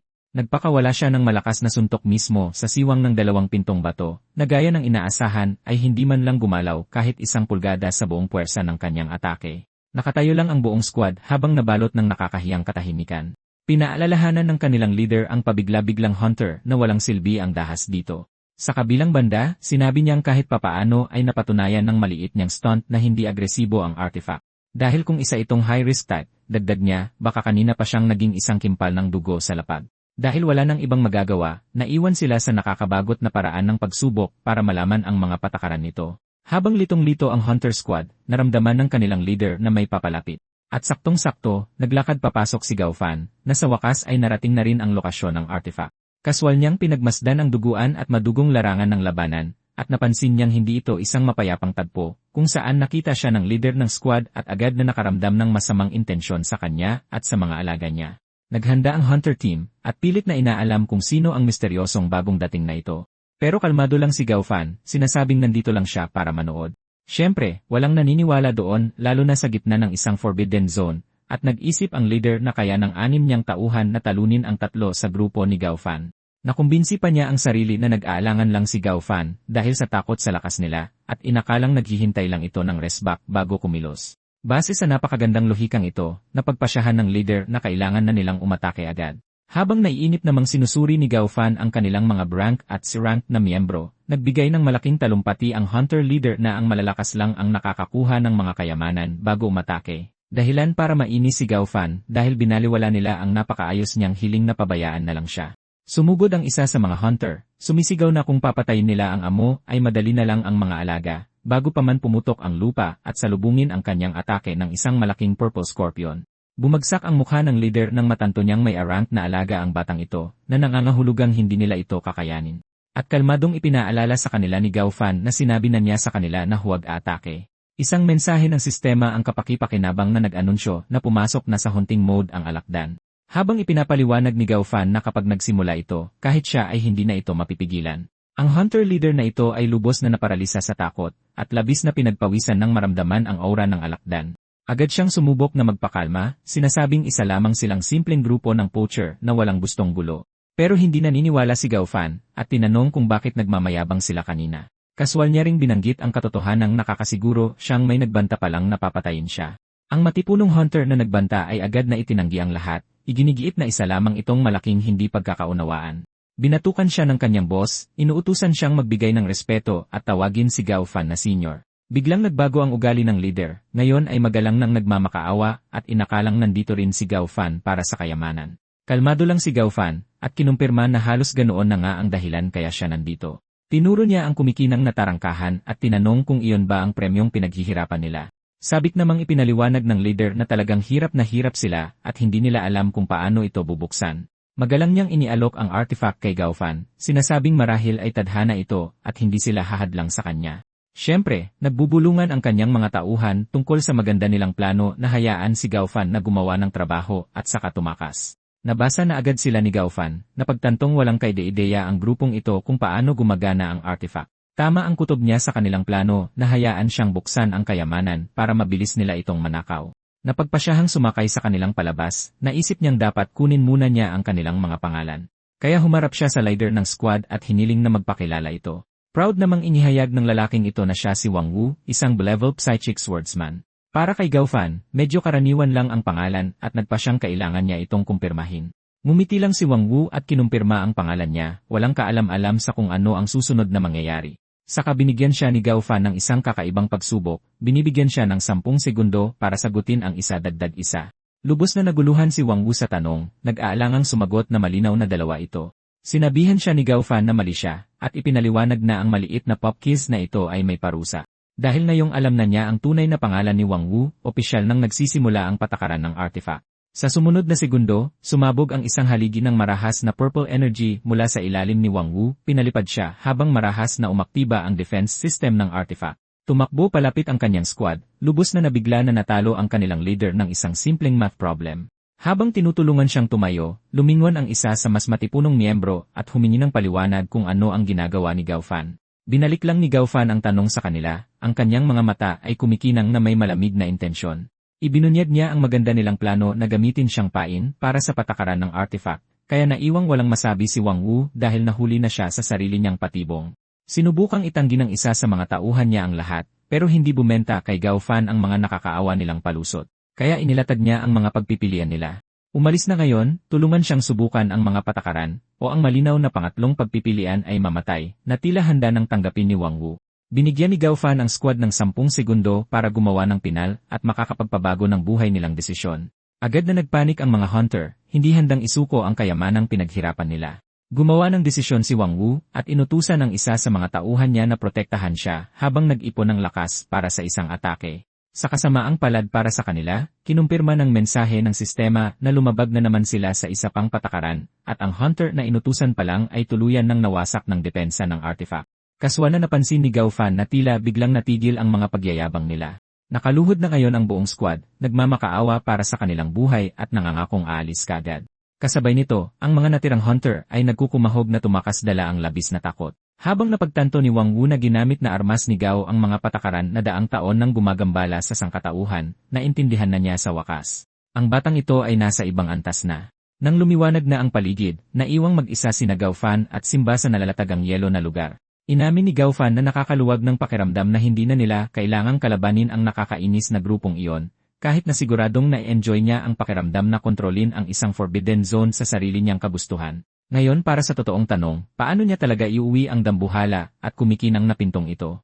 Habang lumalapit siya sa tarangkahan para alamin yon, biglang tumahol ng baliw si Simba, at pagtingala ni Gaofan ay nakita niya ang nagtitipon na isang malaki at nagbabadyang maitim na ulap sa kalangitan. Mula sa vortex na ito ng dark energy, isang bagong kalaban ang lumitaw at nagpakilala bilang isang mananampalataya. Ang lalaking ito na tinatawag ang sarili na Raven ay halatang hindi nandito para makipagkaibigan. Agad nakilala ni Gaofan ang pangalan bilang isang kilalang grupo ng terorista sa buong mundo, napakagaling. Ipinaliwanag ni Raven na ang isang artifact na kasing lakas nito ay natural na kumukuha ng atensyon ng kanilang organisasyon, pero nagbabala siya na ang pag-alam sa mga patakaran para mabuksan ito ay kalahati lang ng laban. Mukhang ang sinumang makakakuha sa premyo ay magiging public enemy number 1 ng lahat ng malalaking paksyon. Ipinunto ni Gao na para sa isang taong mukhang nag-aalala, hindi naman ganoon kainteresado si Raven sa artifact. Bonus lang pala ang artifact na yon. Si Gaofan talaga ang tunay na target ni Raven. Medyo naguguluhan ang bida natin sa biglaang personal na interes na ito na maiintindihan mo naman. Hindi man lang mabasa ng kanyang sistema ang level ni Raven, nagpapakita lang ng mga question mark na nangangahulugang ang bagong lalaking ito ay kahit papaano ipanandang pandagdag rank, marahil ay S-class pa nga. Mayabang na sinusuri ni Raven si Gaofan mula sa malayo, at pilit na inaakalang isa siyang mahinang level psychic. Bilang tugon, inutusan lang ni Gaofan si Simba na pumasok sa battle mode, at pinakawalan ang higanteng lobo. Agad na pagtanto ng bida natin na ang lalaking ito ay may seryosong abilidad sa pagsusuri para makita ang tunay niyang lakas. Mula sa kinatatayuan niya, patuloy na minamaliit ni Raven ang kanyang kalaban, at nababalot ng tuluyan sa isang madilim na aura.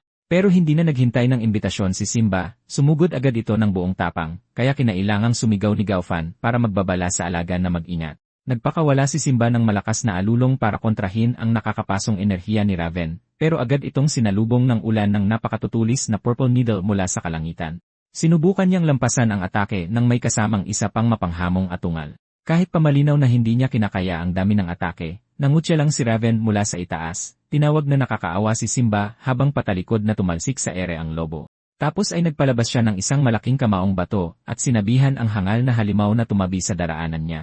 Hinawakan ng kamaong ito si Simba habang nasa ere, dinudurog ito habang sinabihan siya ni Raven na huwag nang manlaban. At ganoon na lang, tuluyang nawasak si Simba, naiwang natigilan si Gaofan habang humihingi si Raven ng kanyang pagsuko. Pagkatapos ay sumugod ang teroristang ito para pumatay, nang aasar na nag-alok ng proteksyon kapalit ng barbecue.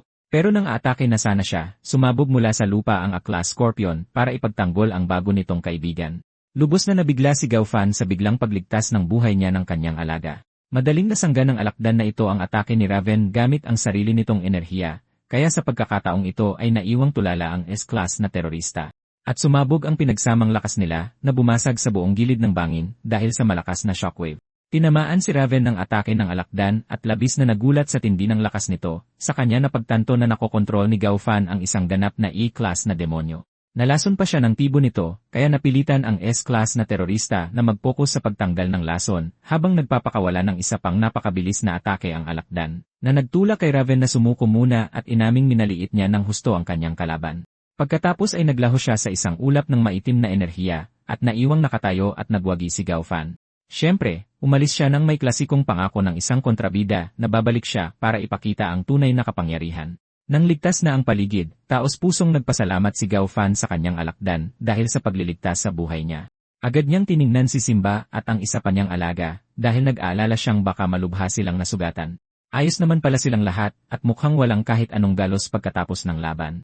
Naging medyo emosyonal ang ating bida, at ipinangakong hinding-hindi niya kalilimutan kung paano nila itinaya ang buhay nila para sa kanya. Ngayong tapos na ang lahat ng abala, bumalik na siya sa pangunahing premyo at nag-iisip kung paano ito ililipat. Habang nakatutok siya sa lagusan, biglang ipinakita ng kanyang mga espesyal na mata ang mga panuntunan para makuha ang artifact. Nakakagulat na ang simple lang ng kondisyon. Ang kailangan lang niyang gawin ay bumigkas ng tula sa pintuan. Kaya nagsimulang bumigkas si Gaofan ng ilang klasikong literatura na paborableng naalala niya, at agad na nagkalamat at bumuho ang sinaunang lagusan dahil sa kapangyarihan ng mga berso. Kahit siya ay medyo nagulat na ang solusyon ay literal na isang piraso lang ng tula. Habang nababasag ang buong estruktura sa libo-libong kumikinang na piraso sa harap ng kanyang mga mata, napag-isip-isip niyang wala nang nagbabasa ng libro sa ika-23 siglo, pero ang kanyang nakaraan sa pag-iisa ang nagbigay sa kanya ng kalamangan. Sa wakas, sinunod niya ang payo ng kanyang sistema, at ipinasok ang kanyang psychic energy para makuha ang artifact. Inilagay ni Gaofan ang kamay niya sa artifact, handa nang ibuhos ang kanyang psychic energy para makuha ito. Makalipas ang 1 minuto, nakahiga na siyang walang malay sa niebe. Naubos pala niya ang bawat patak ng kanyang kapangyarihan, at wala siyang nakuha kapalit ng kanyang paghihirap. Inamin niya na ang pagsama sa mga mas malalakas na psychic ay nagpalaki ng kanyang ulo, dahil ang kanyang level na enerhiya ay isang literal na biro kumpara sa kung ano ang kailangan ng level na artifact na ito. Kaya tinawag niya ang kanyang mga alaga, sina Simba at ang alakdan, dahil may naisip siyang bagong nakakatuwang ideya, na naging dahilan para sumabog ang isang maliit na kulay rosas na kislap mula sa malayong gilid ng bangin. Habang daan-daang kilometro ang layo, nagsimulang tumunog ang mga alarma sa loob ng isang military research facility. Nagkakagulo ang mga siyentipiko dahil may natukoy silang malaking pagtaas ng enerhiya na nagmumula sa Module 7. Sa loob ng isang containment unit, isang babaeng may pulang buhok ang lumulutang habang pinalilibutan ng kumikislap na teal na enerhiya. Isang matandang lalaki, si Lolo Mu, ang pinapanood siya sa salamin at nakakaramdam ng kakaibang koneksyon habang gumagalaw ang babae. Biglang dumilat ang kanyang mga mata at nagliwanag ito ng may matinding kulay rosas na ilaw. Labis na natuwa si Lolo Mu, isinandal niya ang sarili sa harang at tinawag six-winger, pero sobrang lito ng babae, at tinanong niya kung anong nangyayari at kung nasaan sila. Walang paligoy-ligoy na sinabi ng isang gwardiya sa malapit na panauhin sila ngayon ng isang kampo ng militar. Nanliit ang mga mata ni Swinger nang mamukhaan niya ang lalaki mula sa isang lugar noon. Nagpose siya, ipinakilala ang sarili bilang si Yang Hu at ipinagmalaki ang kanyang hindi makakalimutang kagwapuhan. Pero hindi ang pagtitipon ang una niyang prioridad, kundi ang singilin siya para sa kotseng nasira sa laban niya sa demonyo. Nagsimulang pagpawisan ng malamig si Yang Hu, halatang hindi inaasahang sisingilin siya. Iginigiit niyang palabasin siya, pero sinabi lang ng lalaki na tumingin siya sa ibaba, na nagpapahiwatig na siya ang dahilan kung bakit silang lahat ay nakakulong. Pinatunog ni Xuinger ang kanyang mga daliri habang sinusubukang intindihin kung ano ang nangyari sa kanyang katawan. Tumingin siya sa ibaba at nakitang nakakulong siya sa loob ng isang malaking tipak ng yelo na siya mismo ang gumawa, at ipinaliwanag ni Lolo Mu na sumapi siya sa isang energy stone, kung saan nakakuha siya ng bagong kapangyarihan ng yelo. Agad niyang naalala ang kristal na ibinato nito sa kanya, at sa wakas ay naintindihan na ang lahat. Habang nakatayo sa sarili niyang kuta ng yelo, labis siyang namangha sa kapangyarihang hawak niya ngayon. Sinabihan siya ni Yang Hu na magpahinga na muna, at nangakong ipapaliwanag ang lahat mamaya. Sa huling pag-click, tuluyan ng sumara ang pinto ng kanyang containment cell para sa gabing iyon. Agad na tumawag ang gwardyang ito sa telepono, para iulat na nagising na sa wakas ang kanilang bagong asset. Lumalabas na ang kanyang paunang pagsusuri ay may seryosong ranggo, at kailangan siyang protektahan mula sa God's followers. Nangako si Yang Hu na gagawin niya ang lahat ng kanyang makakaya para panatilihin siyang ligtas mula sa kanilang mga kaaway. Kinaumagahan, mas masaya na ang sitwasyon habang nagdiriwang si Xuinger sa pagiging isang E+ ability user ng dahil lang sa pag-idlip. Tuwang-tuwa siya na sa wakas ay mapoprotektahan na niya ang kanyang kapatid na si 17, at nagtanong kung mayroon bang anumang balita. Sinabihan lang siya ni Lolo Mu na mag-focus sa paggaling, at inaming nag-aalala rin siya sa bata. Bigla na lang silang nakarinig ng mabibigat na yabag na papalapit sa kanilang silid, at pumasok si Yang Hu para kumustahin ang kanyang bagong napakahalagang panauhin. Sinabi niya rito na handa na siyang hanapin ang kapatid niya, na ikinagulat nito dahil na perpekto na pala niya agad ang kanyang mga kapangyarihan. Pero wala siya rito para lang mangumusta. Mayroon siyang seryosong balita na gustong sabihin. Tumingin sa kanya si Xuinger na tila may inaasahan, at nagtataka kung ano ang napakahalagang iyon. Lumingon siya kay Lolo Mu at nagtanong kung bakit hindi pa nito sinasabi ang totoo tungkol sa isang bagay. Nakikinig sina Lolo Mu at Xuinger ng may mga seryosong mukha habang inilalatag ni Yang Hu ang bagong plano, na ibinubunyag na natunton nila ang galaw ng mga follower at kailangan siyang ilipat agad sa isang ligtas na lungsod. Pero ang tanging prioridad ni Xuinger ay ang nawawala niyang kapatid na si 17, at iginigiit niyang hanapin nila ito ngayon din. Tahasang tumanggi si Yang Hu at ipinaliwanag na dahil sa kanyang hindi matatag na kapangyarihan, masyado siyang delikadong pakawalan. Wala siyang ideya kung ano ang sinasabi nito, at labis na naguguluhan sa biglaang pagbabago ng ugali nito. Kaya para patunayan ang kanyang punto, binigyan niya ito ng nakakagulat na suntok, na nag-trigger sa isang malaking, likas na pagsabog ng bago nitong kapangyarihan sa yelo. Walang kahirap-hirap niyang nasangga ang atake, habang ang kapangyarihan niya ay kusang kumilos para protektahan siya. Nabalot ng yelo ang buong braso nito, kahit na mukhang hindi man lang ito naabala. Si Xuinger, gayunpaman, ay labis na nakaramdam ng takot sa kung ano ang hindi niya sinasadyang ginawa. Ipinaliwanag ni Yang Hu na ang kanyang E+ na kapangyarihan ay parang bombang nakatimer na konektado sa kanyang mga emosyon. Ang nakakatakot na katotohanan ito ng kanyang bagong kondisyon ay unti-unti nang pumapasok sa kanyang isipan. Pagkatapos ay naglabas siya ng litrato ng kapatid nito, na nililinaw na para rin ito sa kaligtasan ng kapatid niya. Nakuha nito ang kanilang buong atensyon at pareho silang desperadong nagtanong kung nasaan sila 17. Ang huling na italang lokasyon niya ay sa labas ng Restricted Area 77 at baka pumasok siya sa loob. Nagulat si Xuinger nang mapagtanto na nakalabas ang kapatid niya sa mas malawak na mundo. Kinumpirma ni Yang Hu na totoo iyon at iniabot ang lahat ng rehistradong impormasyon na mayroon sila tungkol sa kanya.